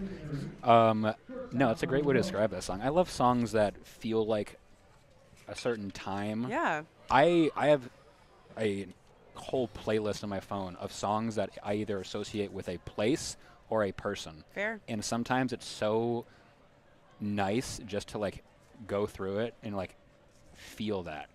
No, I know. Sorry, not to sound like really spiritual for a second. Yeah, it's okay. No, it's okay. No, I understand. I understand. I mean, that song feels like summer. I get it.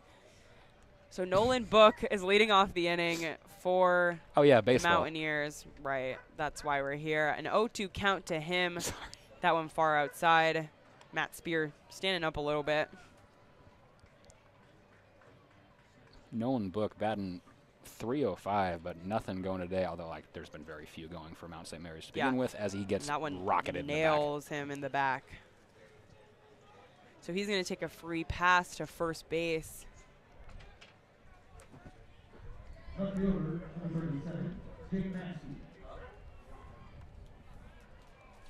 Jake Maskey is going to come up to the plate for the Mountaineers. He's 0 for 1 today. He struck out in his first plate appearance.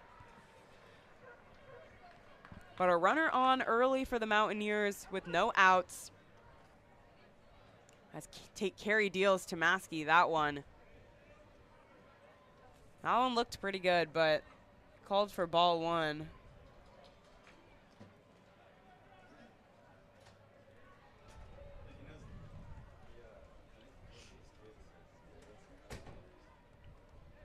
(1-0) count. Maskey shows bunt. He bunts that one. Tyler Inge comes running in from third base, and just an absolutely fantastic play from Tyler Inge. He gets that one on the hop, sends it over to Jeter Ibarra at first base, and gets Maskey out. Yeah, fantastic play from Inge there. He's looking like Baltimore Orioles Manny Machado. But not even that much speed from Maskey there, which makes me think they really just wanted to get a guy to second to put somebody in scoring position to try to get something so they don't have a 0 anymore. So we'll see if they can actually capitalize on that plan with only 1 out in the inning. So Nolan Book advances to second base on that, and exactly like you said, they have a runner in scoring position now with 1 out as Jacob Susarski comes up to the plate. Very hesitant swing there. It looks like he got about halfway through and was like, oh, I don't want to do this. Never mind.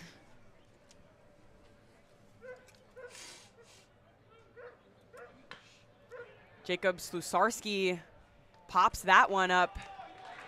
No big deal. Moves a runner over to third. But Voigt, he grabs that one, sends it over to Jeter Ibarra, but Michigan exactly infielders, like you said, Nolan Book over to third base on that. Yeah, Michigan infielders playing out of their mind this inning, just catching these balls off the hop like it's nothing. Yeah, I mean, it's such athletic plays by them. These are top tier athletes. It just means more. So Bryce Rudisil up to the plate with a runner on third, but 2 outs. So a hit is necessary to bring the runner home as he swings and misses on the first pitch. I mean, you could see with that pitch there, he's trying to get something in play. Absolutely, but Rudisil's also the batter where Michigan's in the overshift again, so he's really got to try and get something not to right field, or else it's going to be out regardless. Especially with 2 outs. Another swing and a miss, and same story there, trying to get something in play, but like you said, the shift over, Benny Casillas over past second base, Mitch Voigt in between first and second. And an 0-2 count with 2 outs.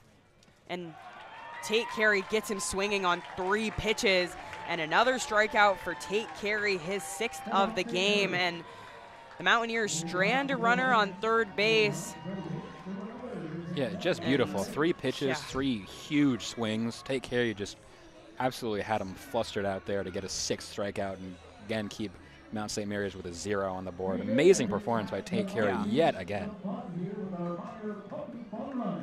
We have the puppy fun run. The puppy fun run. So are they going to bring out puppies? Because I don't see any dogs nearby on the field. It just looks like it's kids. They have it called the puppy fun run. Oh, they're going to do it. They're going to run on all 4s. Yeah, okay. So I really, considering it's Bark in the Park and they call it puppy fun run, you would think they would bring a dog out. Yeah. The kids are about to jump through a hula hoop. And forward and backwards. And then sprint. There you go. The kid on the right definitely won. Yeah, without a doubt.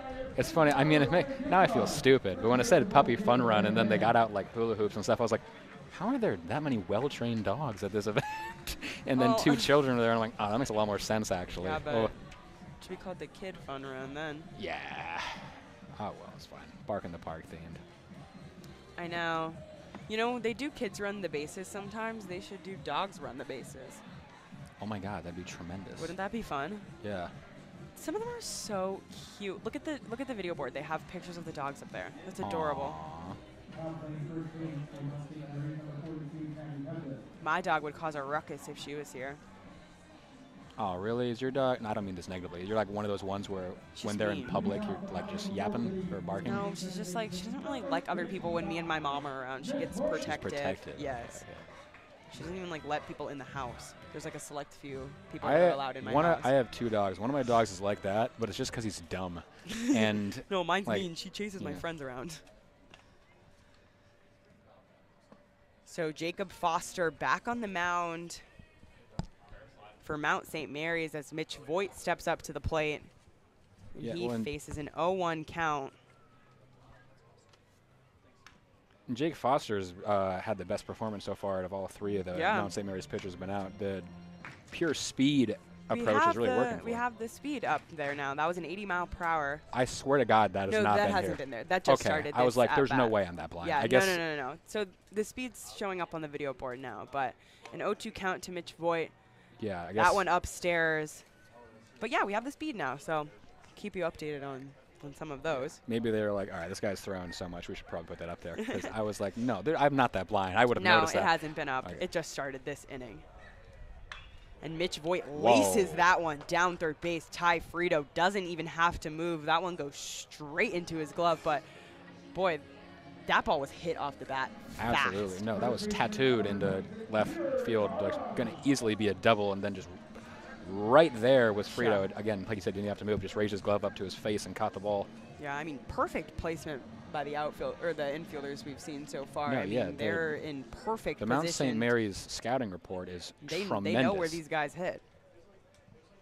So Jeter Ibarra at the plate now for the Wolverines, and a quick first out. As we see for Jacob Foster. Just the first bit of sun maybe poking through here. Oh, please, that would be fantastic. So a 1-0 count to Jeter Ibarra. Foster deals. That one inside. 2-0 count, 1 out. Bases empty. Wolverines with a 6-0 lead in the bottom of the 4th inning.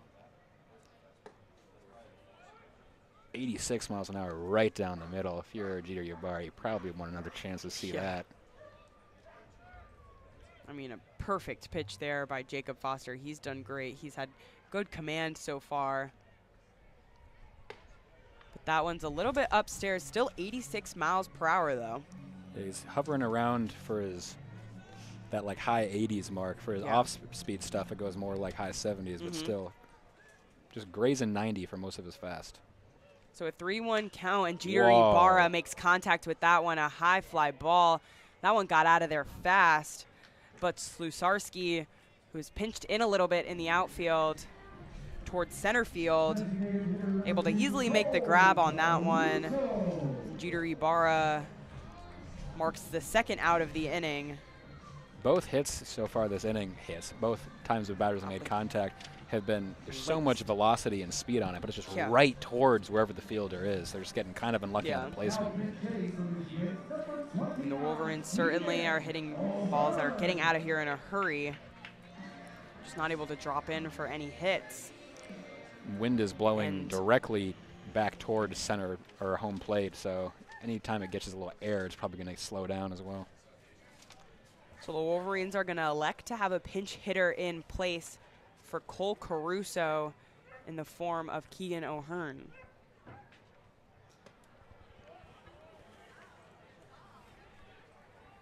Haven't seen a lot of Keegan O'Hearn. He's only got 2 at-bats. However, he's batting 500. So there you go. There's that. But that's a good stat. Second pitch to him. That one gets in for a strike. 86 miles per hour again, so pretty similar to what we've seen right around that mark on most of his pitches, and we see a 1-1 count here with 2 outs. Once again, base is empty for the Wolverines, and Foster deals. That one he tries to lay off, cannot. Called strike 2. Probably looked like he made up his mind to swing before the pitch was even thrown, and then was at like shoulder level, and he tried to hold up just a little too late.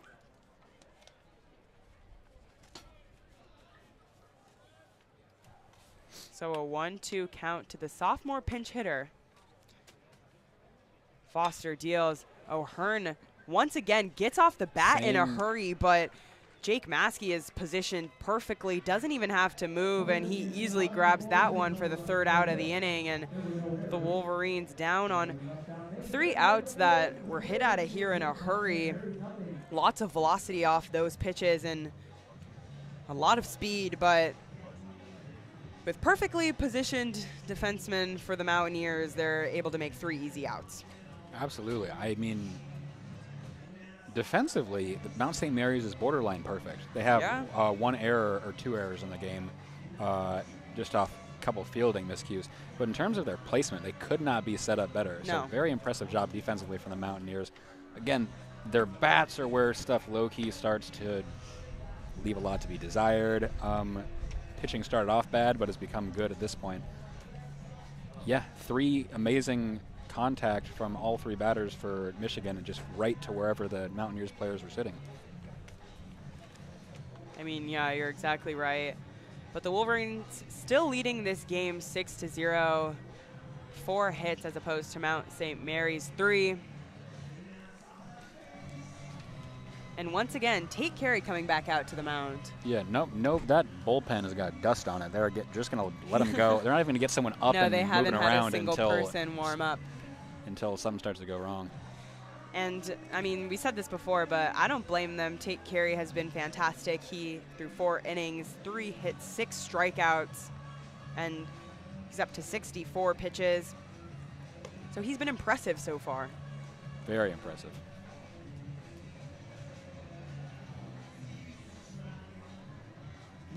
So Tate Carey gets a couple warm-up pitches in. And Evan Meyer is going to lead off this inning for the Mountaineers. He's 1 for 1 today. He saw a leadoff single earlier.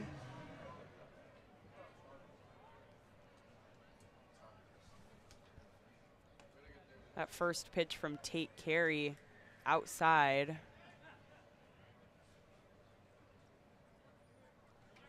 So a 1-0 count to Meyer. That one's a big swing and a miss. Tate Carey touches 90 miles per hour right down the middle.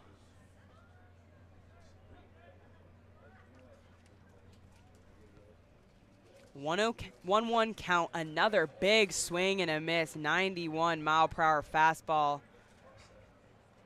from Carey. And the count is quickly 1-2 to Evan Meyer.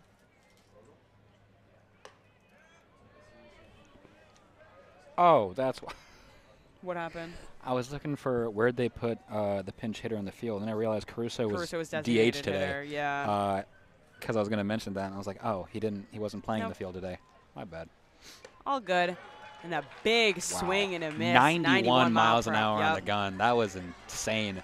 Just about chest level. If you made contact with that, that was probably going to be destroyed, but just blew it past him.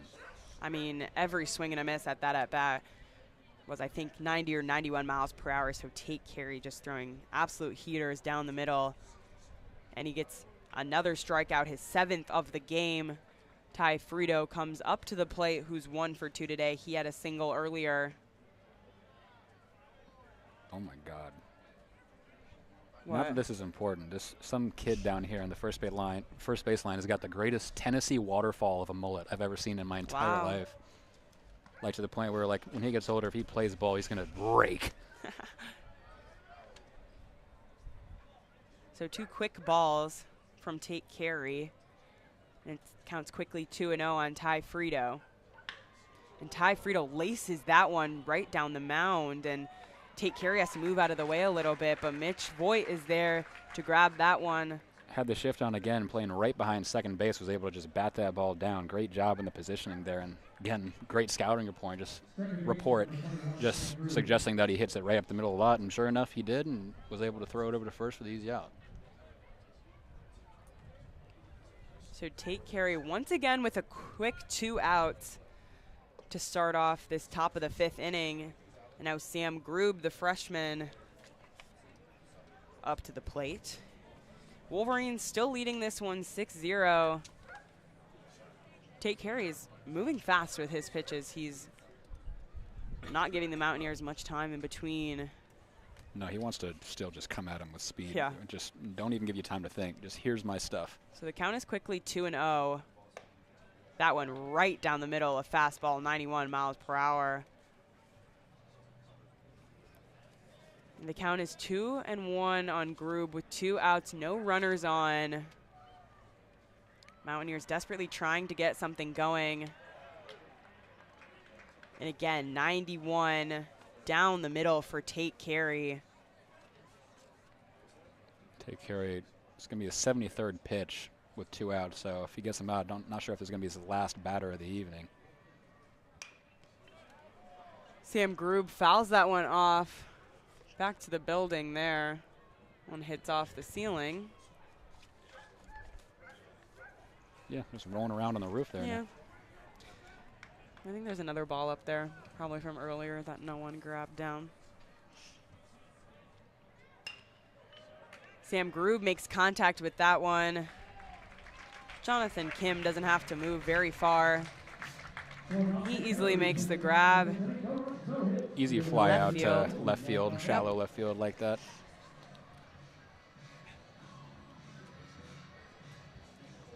So through 5 innings, not sure if we'll see Tate Carey come out again. Again, he's doing great, but he is at almost 80 pitches at this point, so I don't know if they want to keep him on from throwing his arm off. He's doing an amazing job, but I don't know if you want to absolutely just let him completely gas himself. We'll see what Tracy decides to do if he comes out again, but if that is it for him, amazing performance by Tate Carey so far. Just absolutely blowing past these guys. Only 3 hits, which I think were all in the first inning for the most part, and so just an amazing performance, and just he only gets better.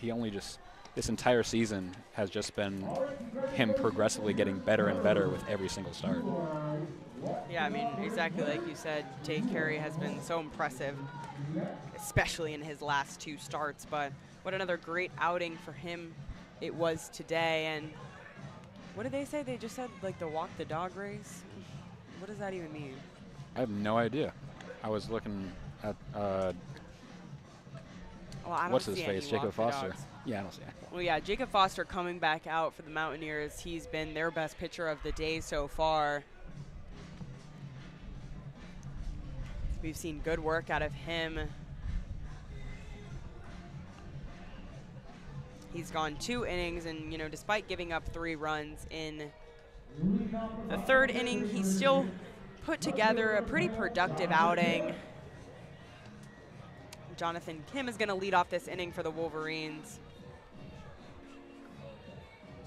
I like Tokyo Drift. Who doesn't? It's a great meme song, not going to lie. Just outside of that, I'm not sure.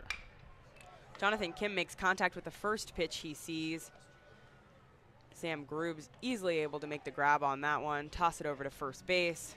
Routine 4-3 Yep. put out. Catcher number 3, Matt Spear.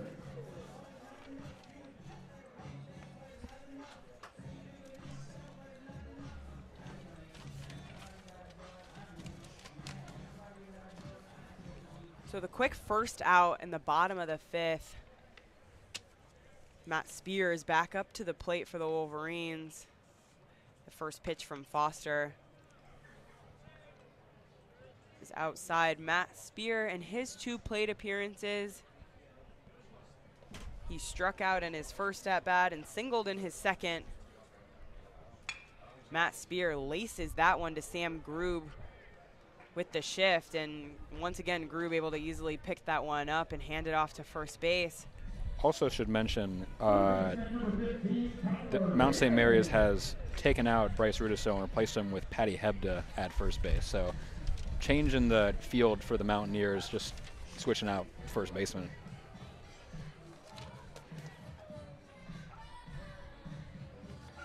Bryce Rudisil was, like you said, Actually, playing. I'm interrupting you, sorry. Oh, yeah. They've made multiple changes in the field. We now, Yeah, they have. You're right. let me get us updated on this. Sam Dinitz is now playing shortstop for the Mountaineers. They have put Stephen Cash out in right field. And the last, that might be it? I think that's it. Yeah. That's all. That's it. So Hebda, Cash, and no, Dinitz. that's not it. They. Oh, the They catcher. switched their catcher out. I too. knew there was like one thing missing. Kyle Cincinnati is no longer in the game. He's been replaced by Flower.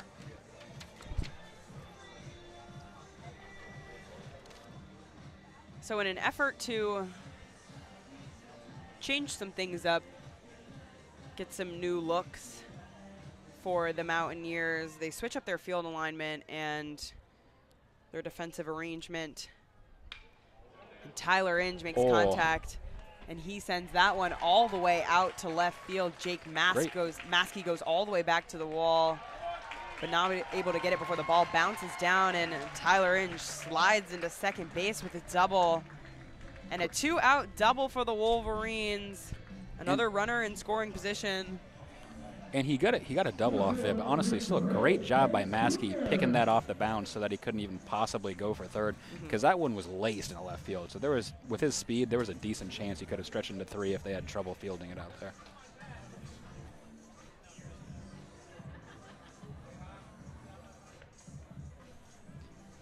So Greg Pace Jr. up to the plate for the Wolverines with a runner in scoring position, but 2 outs in the bottom of the 5th inning, and the first pitch from Foster. That one goes around, and don't think Flogger could really get a grab on that one, and he kind of slides around home plate. And we might have confirmation that Tate Carey's day is over, as Brandon Mann is warming up in the Michigan bullpen right now. So I would expect him to come in at the end of this inning. As Mount St. Mary's also has a pitcher warming up. Can't see who it is, but if things get ugly here, they might. Greg Pace Jr. chops that one over to Ty Frito at third base, and not able to beat out a sprinting Greg Pace Jr. And Tyler Inge is going to be safe at third. Greg Pace Jr. safe at first. And the Wolverines have runners at the corners with 2 outs, and Benny Casillas, one of the Wolverines' most productive hitters, coming up to the plate. Amazing job. Like, that was a high chopper, but great fielding job there by Frito. Just an even better job by Pace to beat that out. Like, he beat it by a foot. Barely. Like, very impressive speed there by Greg Pace on the base path.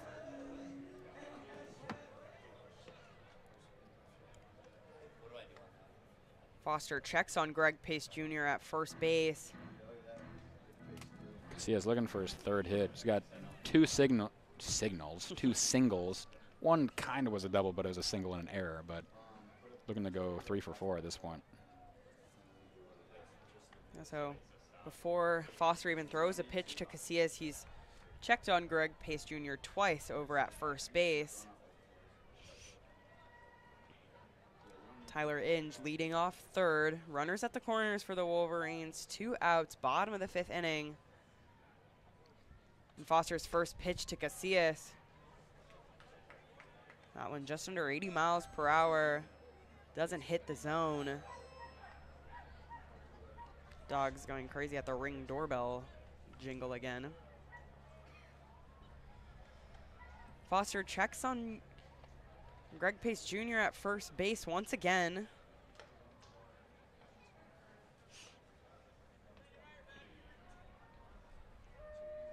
Pace Jr. leading off.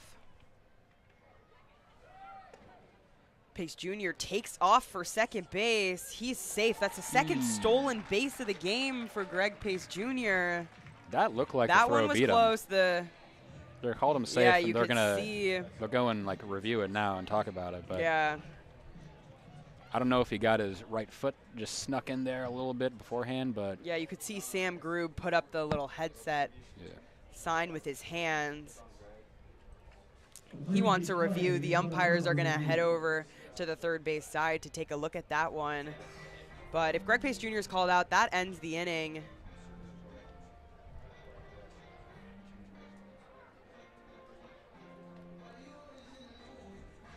I like this song too. You know, whoever's on Ox is doing a great job. Only vibes today.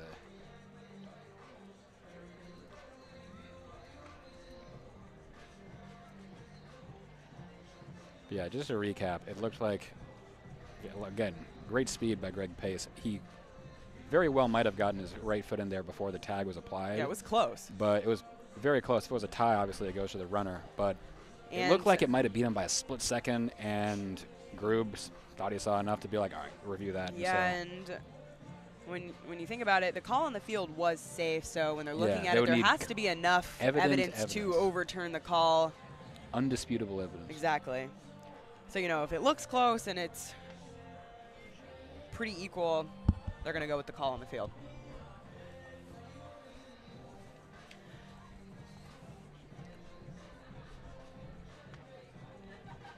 But, I mean, if he is safe, the Wolverines have 2 runners in scoring position now with Casillas at the plate and a 2-0 count in his favor. But still 2 outs.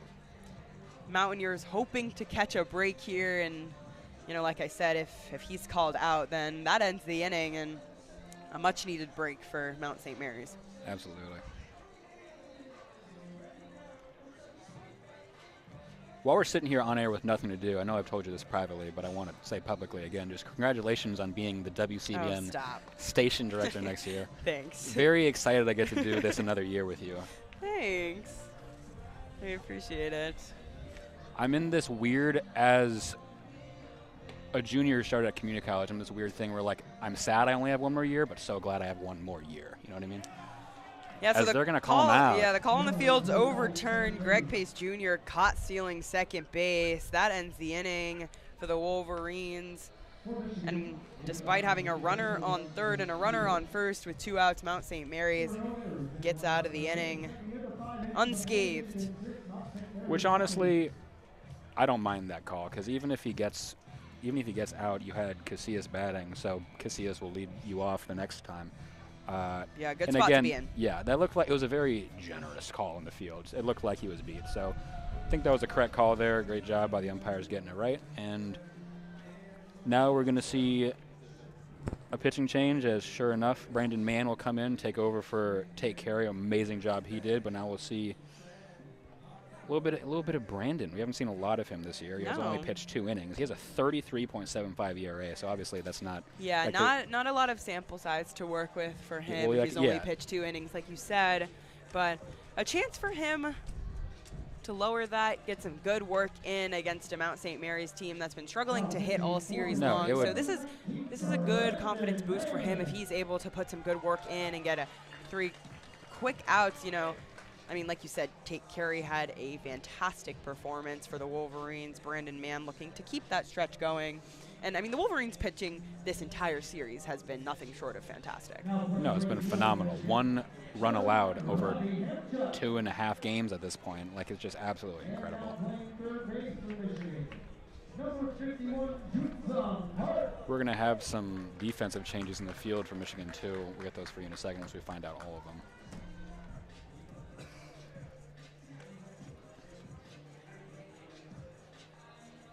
Looks like Tyler Inge's day is done to begin with, and then there might be one other one. I'm waiting for them to update staff broadcast.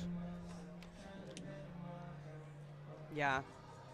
So we're going to have Park take over at third base for Tyler Inge, and Hamchuk take over in right field for Braden Jeffries. Yeah. That's it? Question mark? It is it. So yeah, just 2 changes. So Brandon Jeffries and Tyler Inge's day is over. And we'll see a little bit of June Sung Park.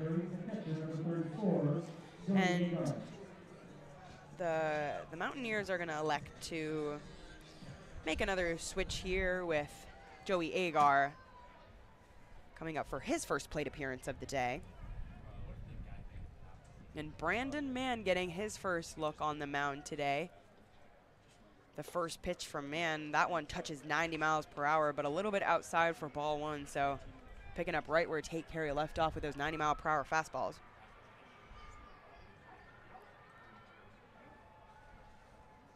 Second pitch from Mann.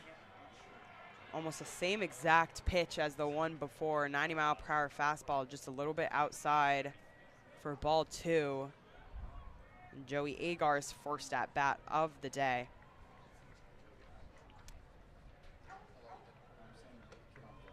Interesting delivery from Brandon Mann is even with no runners on base, he works out of the stretch and he kind of just, I don't know how to say this articulately, he just kind of like hucks it up there. Very quick delivery, like that ball is getting from his hand from the start of his wind up to the plate very quick. 90 miles an hour down the middle, wow. Yeah, Agar started out with a 3-0 count, but Brandon Mann, just like you said, straight down the middle. 3-1 count. Wonder if Agar has a green light to swing, and he does. Fouls that one back off to the back netting, heads over to the Michigan dugout for an easy grab from them. So Brandon Mann has worked the count full after starting at 3-0. And And a big swing and a miss from Joey Agar, and Brandon Mann gets the first out of the inning, his first strikeout of the day. What a start for Brandon Mann, getting him to chase on that full count with the ball that was probably a foot to the left of the strike zone, and just totally blew it by him at 91 miles an hour, I think you said. Like, that's just tremendous speed there.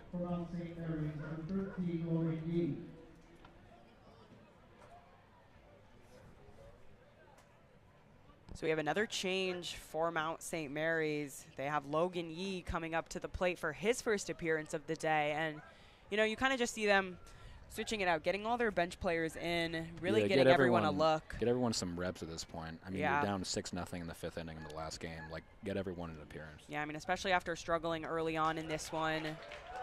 They're not taking any chances, trying to get back into this one as Logan Yee takes a big swing at the first pitch he sees from Brandon Mann, and an 0-1 count with 1 out. Brandon Mann, that one right down the middle, 90-mile-per-hour fastball. Brandon Mann, I mean, he's thrown some great pitches so far. He's throwing nothing but straight gas. He's throwing 93 octane right down the middle, and the Mount St. Mary's batter's just watching it. 0-2 count.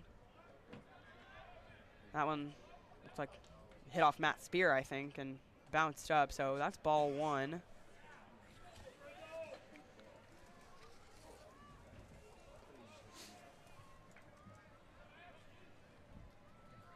So a 1-2 count to Logan Yee.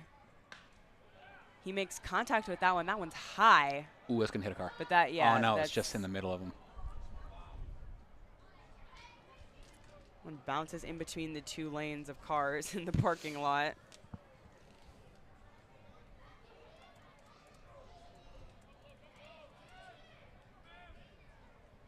So still a 1-2 count.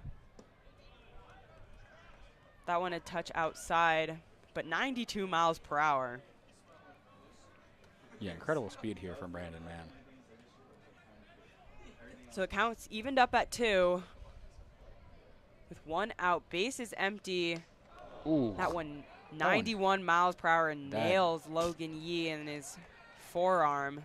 Yeah, that can't feel good. That hit his forearm so hard that the elbow pad exploded off without him even doing anything. So took it like a champ, though. He didn't even flinch.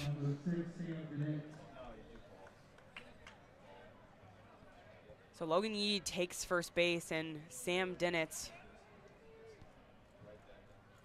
will get his first at-bat of the day, the freshman shortstop who came in defensively in the previous inning.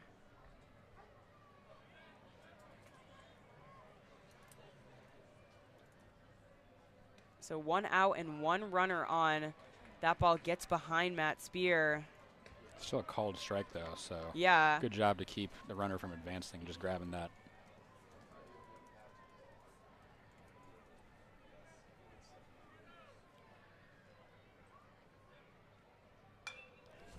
That one's Whoa, laced behind him. Oh, my gosh. A foul ball, but the speed on that. Yeah, it went backwards, but I got out of here quickly. Yeah, exactly.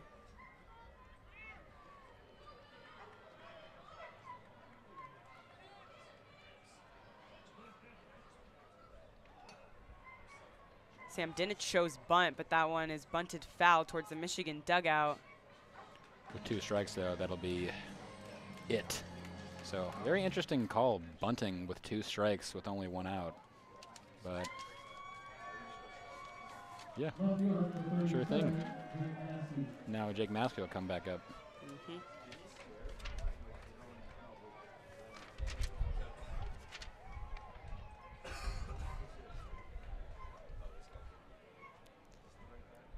So Jake Maskey is 0 for 2 on the day. He takes a first pitch strike from Brandon Mann. 2 outs, 1 runner on first base. Maskey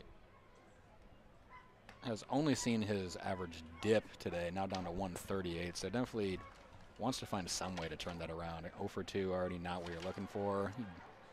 He's got to find some way to get back on that horse. Yeah, you're exactly right. And another pitch that goes outside from Brandon Mann, and the count is quickly 3-0. But we saw this before, and Brandon Mann was able to work his way back into the at-bat for a full count, hoping to do the same once more. Fortunately, he'll just... Yeah, I can't quite do it this time, but a 4-pitch walk to Jake Maskey.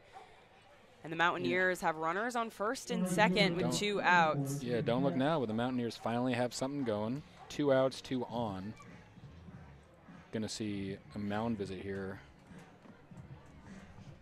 We've seen a few times the Mountaineers were able to get runners on base, but clearly not able to do anything with that as they still have a 0 on the scoreboard.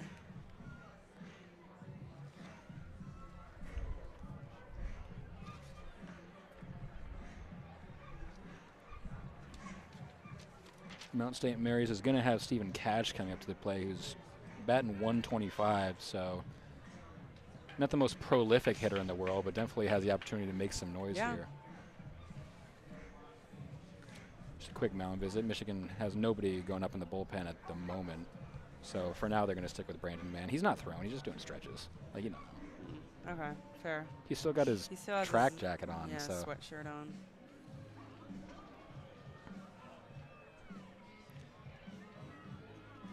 they have people up and moving around, but nobody throwing yeah. yet, I should specify. They have a couple guys up. Catcher's heading out there in the bullpen, getting his gear on. We very well could see a pitcher moving in the bullpen. Yeah, he's starting to throw a little bit. All right, now they have people up and throwing. Up and throwing, yeah. But it looks like just like some stretch and toss. Yeah, like no one's I agree. So Stephen Catch with his first at-bat of the game. We have 2 runners on for the Mountaineers, but 2 outs and a big swing. Big swing and a miss for strike number 1. And, I mean, he's clearly trying to get something going. He wanted to make it 6-3 real quick. Cut Great the lead confidence in half. there for the sophomore. Second pitch from Brandon Mann. That one gets a little bit down low and outside. And a 1-1 count to Stephen Catch, but 2 outs. The Wolverines hoping to get out of this inning unscathed.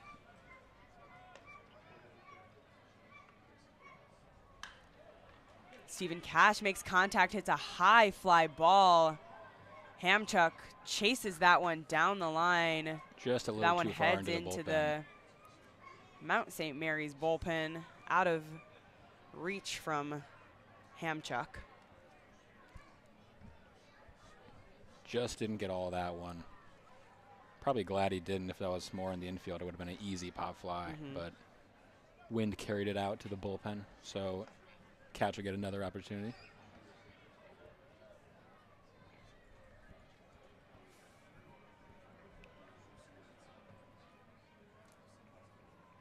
So a 1-2 count to Catch. Brandon Mann deals. That and one. He gets him looking right down the middle. strikeout to end the inning. And Brandon Mann pitches a clean inning for the Wolverines. No runs scored by the Mountaineers. And the Wolverines still lead this one 6-0 as we head to the bottom of the 6th inning. We're going to see a pitching change for the Mountaineers as well. Jacob Foster's day will be done. Can't see exactly who they're bringing in. We'll let you know in a second.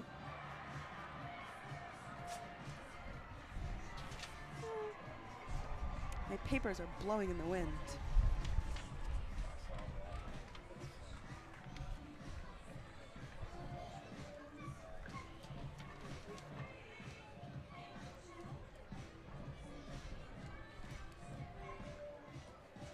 So still 6-0. I do think it's kind of funny that the first inning took about 40 minutes, and then innings 2 through 6 have taken an hour combined. Yeah. I mean, certainly a long first inning when you score 4 runs. And, I mean, all of those, most of them came off walks, so we had long at-bats. Absolutely. As the new pitcher for the Mountaineers is going to be Josh Halshiak. Probably. He's got a 5.7 ERA. He's pitched Halisak, thank you. 30 innings pitched, so he's seen a good amount of work this season so far. Has a 2-3 record. Not bad. No, very decent pitcher. Oh. What a Who tune let to play. the dogs out at Bark in the Park? Oh, it's the Michigan sing-along thing. There you go. I am very disappointed whenever they do that during football at the lack of amount of people that partake. Like nobody cares. Unless it's Mr. Brightside. Of course, they care about Mr. Brightside. Yeah.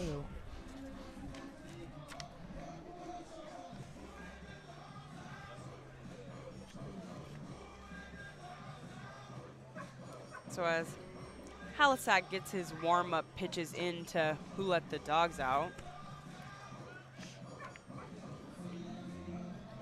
Looks like their defensive alignment is going to stay the same from what they had in the previous inning. So no more changes on that front.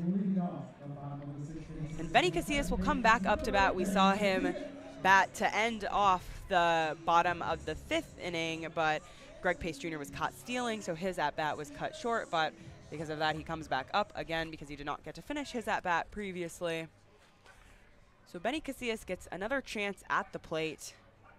He has 2 singles so far today, makes contact with the first pitch he sees, but a perfectly positioned Sam Dinitz is easily able to make the grab, send it over to first base, and Benny Casillas gets the first out of the inning on 1 pitch. Yeah, first pitch swinging, by all means, take your hacks. Unfortunately, that one was right to Dinitz at short and was able to easily just sling that over.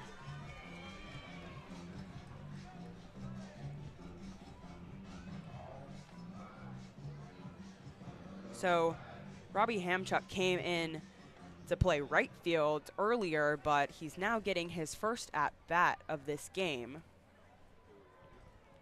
So 1 out, bases empty for the Wolverines in the bottom of the 6th inning. The pitch from Halisack, 91-mile-per-hour fastball in the strike zone. A lot of velocity on this Mount St. Mary's pitching staff. It's very impressive. Yeah. Everyone's throwing like 90s.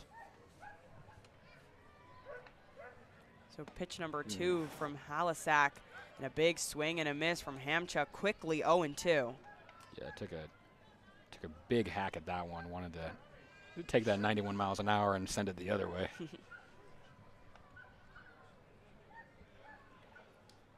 Third pitch from Halisack. Hamchuk laces that one through the infield, right in between the shortstop and third baseman, and he's easily able to get into first base for a single. Beautifully placed in just shallow left field. All the infielders could do was watch it go over their head and land right before the left fielder. Great at bat there by Hamchuk. He waited to get his pitch after missing on the one before and just easily put bat on ball, and typical single. Great job. Now we'll bring up Mitch Voigt. Yeah, so the Wolverines are up to 7 hits on the day, as they have a runner on base with only 1 out, and Mitch Voigt back up to the plate. Mitch Voigt still doesn't have a hit in today's game, but he was hit by pitch in the first inning. As Halisack. Still a little surprising as he's batting .370. Granted, he was hit by a pitch, but right. So he's really only 0 for 2. But still, Mitch definitely wants to get his hacks in and get on base right here, preferably without being hit by the ball. So a 1-0 count to Mitch Voigt as the first pitch misses down low. Hamchuk leads off first base. Halisack deals to Voigt, a big swing and a miss. Seeing a lot of big swings from this inning. Wolverines want to definitely put some power on it at this point. Halisack goes back over to check on first base once again.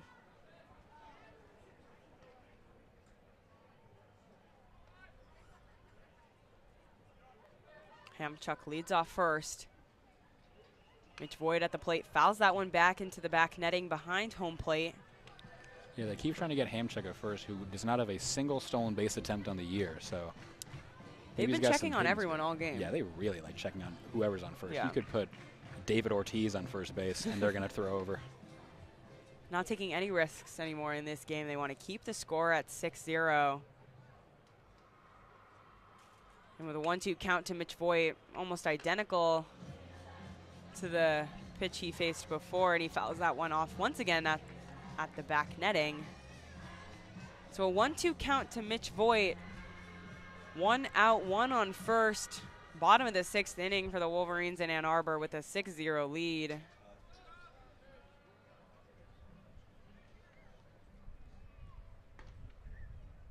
Halisack deals to Mitch Voigt. Ooh. And he gets him swinging. Mitch Voigt down on strikes for the second out of this inning. Yeah, and he wants that back really bad. That was the pitch he wanted to, up and fast. He just was a little underneath it, and he's a little frustrated. So Juzung Park, who came in at third base for Tyler Inge, is now going to get his first plate appearance of the day. Jungsung Park, who, by the way, is batting 1,000 with one home run and RBI, or 4 RBIs. And that ball gets behind the catcher, Joey Agar. And Hamchuk's easily able to take second base. What? This is sad music. Should be happy. It's kind of funny. Yeah, June's. I know this is not an not a fair stat, but he's batting 1,000. He was one at bat was a grand slam, so he's got 4,000 slugging percentage. That's incredible. Park lays off that pitch. 91 mile per hour. I mean, they've just been throwing straight heat. So a 2-0 count to Park. Whoa. That one high up and foul. It went behind us, so I have no idea where that went, but. Straight behind, make it 2-1 with 2 outs. Hamchuk's still on second. They wouldn't mind getting him in, just put it up 7-0. Why not? So Hamchuk leads off second base. A 2-1 count to Park. Halisack checks back at second base. That one far outside. Agar slides on his knees to grab that one. A 3-1 count to Park. I mean, give him the green light to swing. Why not? Clearly. He's batting 1,000. Yeah. Why would you not? I mean, so impressive, a grand slam. Yeah, and you're one at bat. Yeah, that's crazy. He's got the clutch gene. You can't teach that. Yeah, he does. So a 3-1 count to Park. That one in the dirt. But so Park takes a walk to first base, but Hamchuk takes advantage of the ball in the dirt and sprints on over to third base. So Michigan has the runners at the corners with 2 outs. And designated hitter Keegan O'Hearn comes up to the plate. Keegan O'Hearn had a plate appearance earlier in the 4th inning. He absolutely lined a ball out to left field, and that one was hit fast. But, I mean, we've seen these well-positioned outfielders, and Jake Maskey was able to easily get under that one. But Keegan O'Hearn getting his second plate appearance of the day. With, once again, runners at the corners, but 2 outs for the Wolverines. Again, the Mountaineers trying to get out of this inning unscathed. Halisack deals to O'Hearn.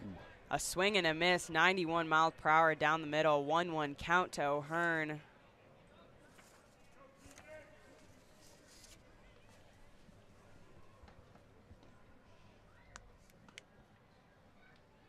Halisack checks in on Park at first base, and Hamchuk's thinking about taking a jump from third.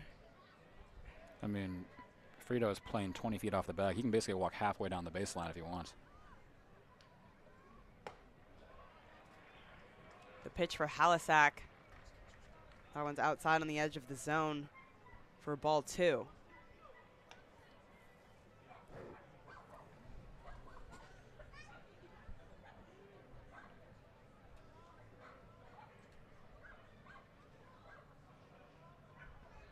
Pitch from Halisack. That one's really inside. We've seen quite a few of those.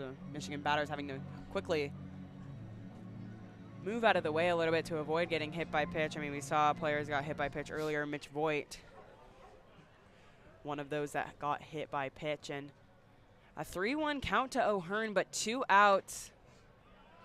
That one looked like a pretty good pitch, but the Wolverines get the call, and he's going to take a walk over to first base. So the Wolverines have the bases loaded again, but still 2 outs as Jonathan Park Jonathan Kim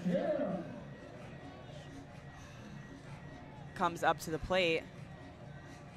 He's 0 for 2 today. He had a walk in the first inning, though, so he's been on base. Seems like everyone had a walk in the first inning. That's so true. So bases loaded for the Wolverines. Oh. Jonathan Kim makes contact on the first pitch.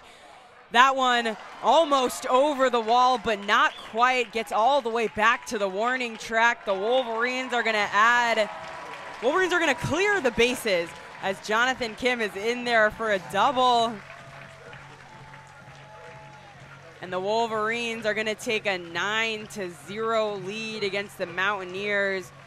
Jonathan Kim made quick contact with that one. That one got out of here in a hurry. Looked almost like it could have been a grand slam. It was so close. But it looked so good off the bat. I thought it was like a freshman year situationship the way it's not coming back. But unfortunately, just off the wall. Could have gotten a grand slam. Missed it by just like a foot or two. But great job to put him up 9-0 now. Just a fantastic piece of hitting there from Jonathan Kim. Doubles to center and, unloads the bases for the Wolverines.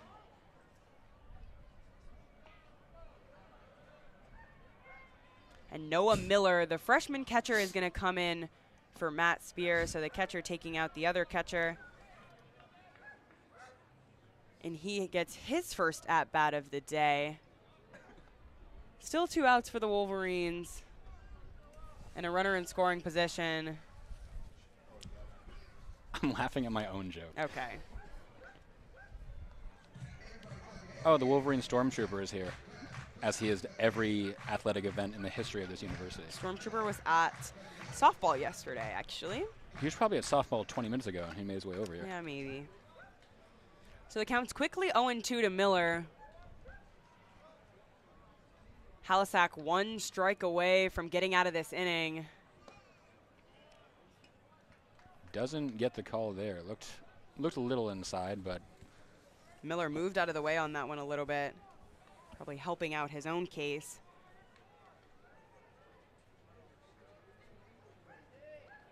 So a 1-2 count to Noah Miller, the freshman catcher, part of that catching duo that the Wolverines have going with Matt Spear. 83-mile-per-hour pitch down low and inside. So a 2-2 count with 2 outs, runner on second, lots of twos. Lots of twos. The pitch from Halisack.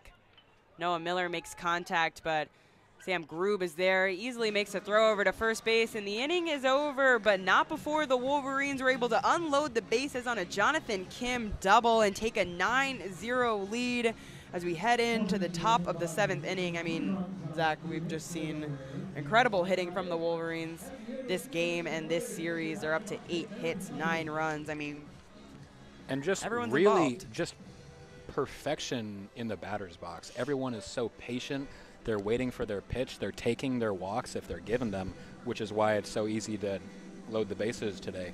It's just really good discipline from everybody in getting their pitch, which we saw to a T that inning as we're able to unload the bases on one swing. Yeah. It's just excellence on the offensive from Michigan today. Great job. Yeah, and we've seen these Mount St. Mary's pitchers, despite the score, we've seen a lot of them throw great strikes down the middle, fastballs, 90 miles per hour. Jonathan Kim saw a pitch he liked and was able to lace that one out to right center field. And, we both kind of thought that one was going to go out for a grand slam. Just shows how fast these pitchers are throwing and how much velocity Michigan's able to get off these balls. And, that's why they're able to send them out into the outfield and get these good productive hits. So the Wolverines have had 3 productive innings so far, 4 runs in the first, 2 runs in the third, and now 3 runs in the 6th, and they're up to a 9-0 lead and still have held Mount St. Mary's to only 1 run through 3 games.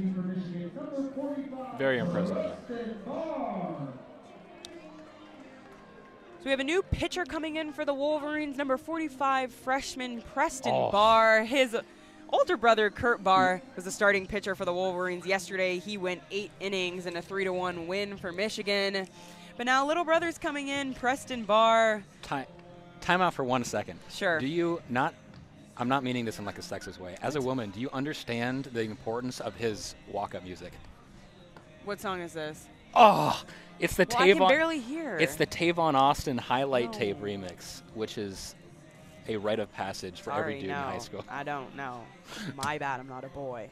Oh, it's just legendary. Okay. Unbelievable. Well, I don't get it. Sorry, that was very important. I had to ask you. Did you really think I was going to know? Yeah. Well, I think there's a chance because you're big into sports. So. Oh, okay. Michigan softball just did something great. Yeah. Just something you could hear the eruption of the crowd. I think Janisa Conway might have hit another 3-run home run. So, you know, her just doing casual things. And Preston Barr's first pitch touches 90 miles per hour for a fastball, strike 1. That's insane if she just hit another 3-run home. Wow. She's incredible. She's goated. She's wow. I have no words for her. She's fantastic. Second pitch from Preston Barr. 90 miles per hour again, but that one just a little bit outside, a 1-1 count for Hebda.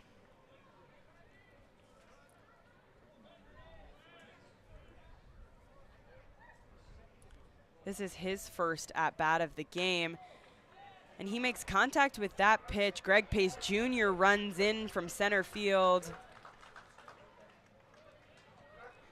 Just that ball, drop. yeah, I was going to say that ball just able to drop in before he's able to get there, and a leadoff single for the Mount. Mount St. Mary's multiple innings now has been able to get the leadoff guy on and then pretty much get like 3 straight outs. They again just kind of get in their own way. Like they start off really hot and then just mess it up, for lack of a more scholarly term. Yeah, we've seen multiple innings for them so far where they've been able to get runners on. They've got the leadoff runner on a couple times. They've got 2 on at some points. But, I mean, as we see on the scoreboard, 9-0, they just haven't been able to get anything across home plate. Yeah.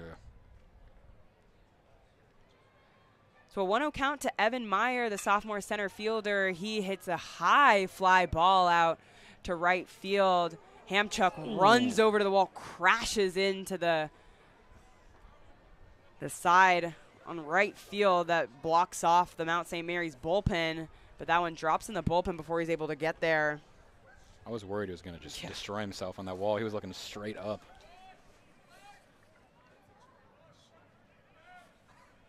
So a 1-1 count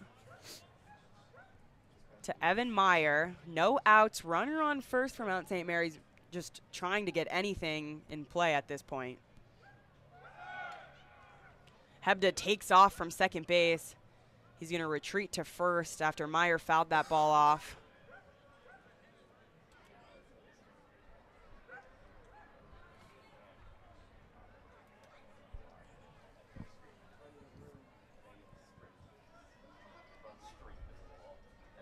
Barr taking his time to step back on the rubber. I don't know what was going on there, but. So a 1-2 count to Evan Meyer. Runner on first, no outs. That pitch looked pretty good from Preston Barr, but he's not going to get the call.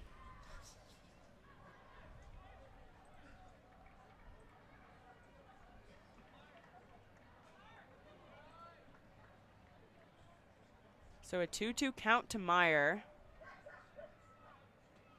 Preston Barr deals. Meyer hits that one up. And a quick double play. Great job by the boys on the infield there to turn 2.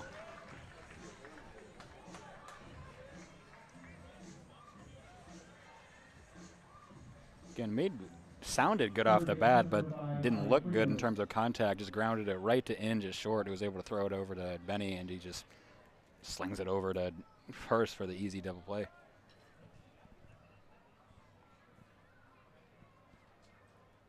So yeah, quick and easy double play for the Wolverines, and Preston Barr now has 2 outs as Ty Frito steps up to the plate for the Mountaineers. We saw him get his 1 hit of the game in the First inning, he led off the game with a leadoff single, but has been quiet ever since then. Ty Frito, it's a high fly ball to center field. Greg Pace Jr. calls off his other outfielder, says, I got it. And an easy fly out. And after a quick double play and a fly out, Preston Barr easily wraps up the inning. And the Wolverines are heading into the bottom of the 7th inning with a 9-0 lead. Now join us and world famous dog Goofy in the time-honored tradition of saying, "Take me out to the ball game." As we start the 7th inning stretch here.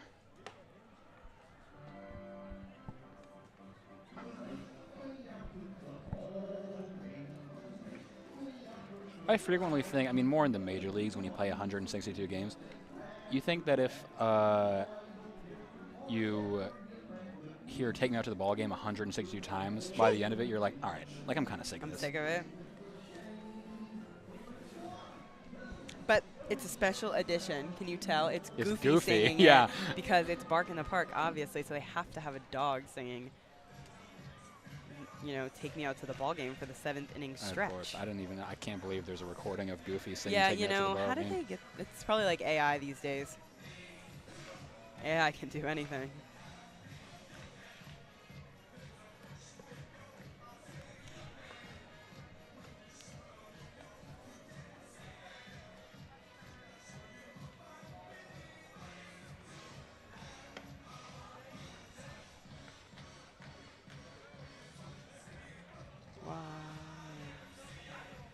Stay at the YMCA.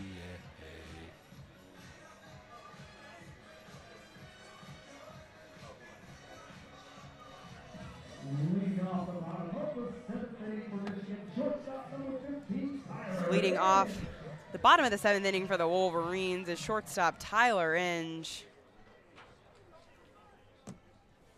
He's 1 for 2 on the day as he pops up the first pitch that he sees, but that one bounces off the bouncy house and into the parking lot. Rolled off the top of a car over there, but no damage done. But as I was saying, he's 1 for 2 on the day. He has a strikeout paired with a walk and an RBI and then a double in the 5th inning. So a productive day for him so far. Productive day for most of Michigan's Yeah, batters. you're not wrong. As he absolutely laces that one to the gap in the infield. And that one rolls out to left field. He's easily into first base for a single. Another leadoff single. We've seen lots of leadoff singles for the Wolverines so far. As Joe Longo is going to step up to the plate.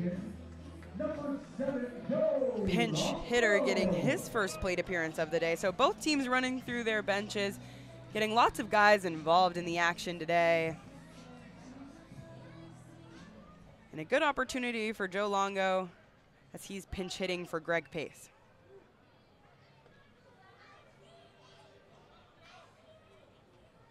So no outs for the Wolverines. But a runner on first in the bottom of the 7th inning. The pitch from Halisak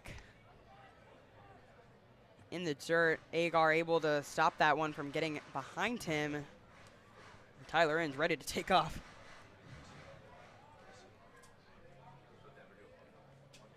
He really is. He is fishing down there.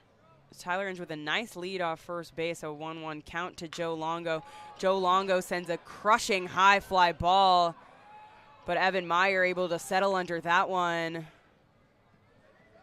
And Tyler Inge retreats back to first base, and Joe Longo retreats back to the dugout.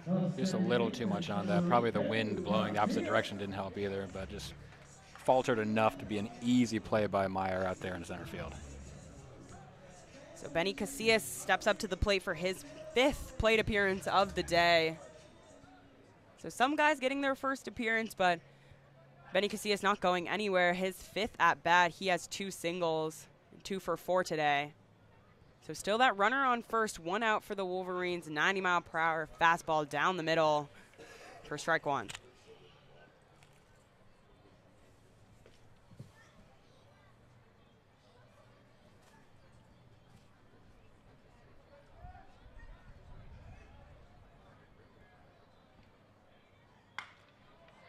Benny Casillas, a hard ground ball. Great trap Ty there by Frito able to get a hand on it. We've seen a couple of those plays where it just slides under the glove of the infielders, but Ty Frito able to get a stop on that one. But a productive out for Benny Casillas as Tyler Inge advances to second base, but 2 outs for the Wolverines. And Robbie Hamchuk comes back up to the plate with 2 outs.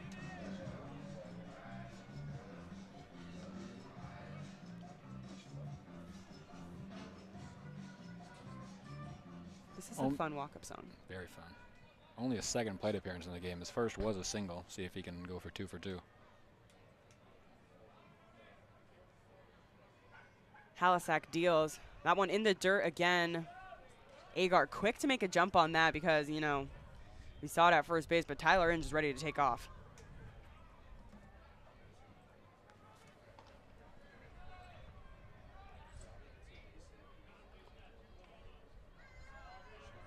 So a 1-0 count to Hamchuk. You can feel the wind. It's getting a bit stronger. Whoa. Hamchuk skies that one out of play and into the parking lot. I mean, that ball was hit hard. If that ball goes down on a car, that's not great.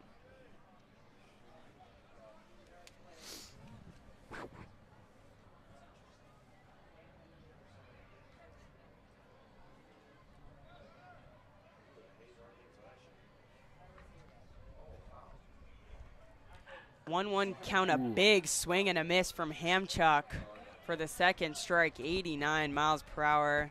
I mean, all their pitches have been so fast. Very much so. He definitely wanted that one too, just a little too far behind it. But yeah, just blowing it by him. So a 1-2 count, 2 outs. Tyler Inge on second base. Hamchuk finds that one into the outfield. Tyler Inge rounds third. Tyler Inge comes into home plate. And for the second time this weekend, the Wolverines walk it off in the bottom of the 7th inning. Robbie Hamchuk with a walk-off single. And the Wolverines win Game 3 with the same score as Game 1, 10-0. And the Wolverines sweep the weekend series. Again, not often you can get a walk-off in the 7th inning up 9-0, but a run rule walk-off is always going to be fun regardless of if you're up 9-0. Yeah, so like I said, for the second time this weekend, the Wolverines get a run rule victory and they sweep the weekend series. But, I mean, an impressive performance all around today from the Wolverines. They got great pitching out of Tate Carey. And then the bullpen came in, sealed the deal. Brandon Mann, Preston Barr, great work from them. And, you know, after the first inning that took about an hour, the rest of the game went by pretty quickly, but... Absolutely. And when, like you said, like, Carey with an amazing performance, 7 strikeouts, and then Brandon Mann having 3 of his own while only facing 5 batters. Yeah. It's a great job by the entire Michigan pitching staff to just completely shut down Mount St. Mary's. I mean, that's what the Wolverines have done all weekend long. Mount St. Mary's finishes this series off only with 1 run in 3 games. The Wolverines scored 23 runs. A fantastic way to close out this weekend, and the Wolverines are now on a 6-game winning streak. They've had, in Game 1, they had David Lowley Jr. pitch a complete game shutout, and then in Game 2, they had Kurt Barr go 8 innings, and now today they had Tate Carey and the entire pitching staff combined for another shutout. So overall, Wolverines have done fantastic this series. You know, any last closing thoughts? Just that, again, I'd like to state that Mount St. Mary's is a good baseball team in their own conference. Absolutely. But this was just utter domination for Michigan for 3 straight games, both on a pitching and offensive side. Like, really just all the gears were turning. They had a great showing. Like, this is one of those where they're going to review the film and be like, yeah, this was pretty tremendous. Great job, everybody. And not enough credit can be given to the pitching staff throughout this entire weekend. They played out of their minds. Yeah. Just an amazing job. Like I had kind of touched on before, throughout the season, you've witnessed everyone really get better as a whole. Like, to go from losing the Eastern to then just absolutely crushing Mount St. Mary's over an entire weekend. Everyone has improved, and this team has come together in such an impressive way. It's very cool to watch. Yeah, I mean, Michigan has put together a 6-game winning streak, lots of consistent games from them.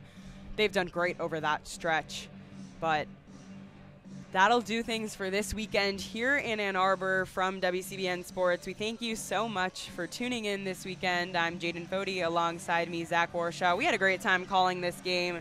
An impressive all-around victory from the Wolverines, completely dominant in this weekend series. So thank you for tuning in with us this weekend, and we leave you, as we always do, with a good night, and go blue.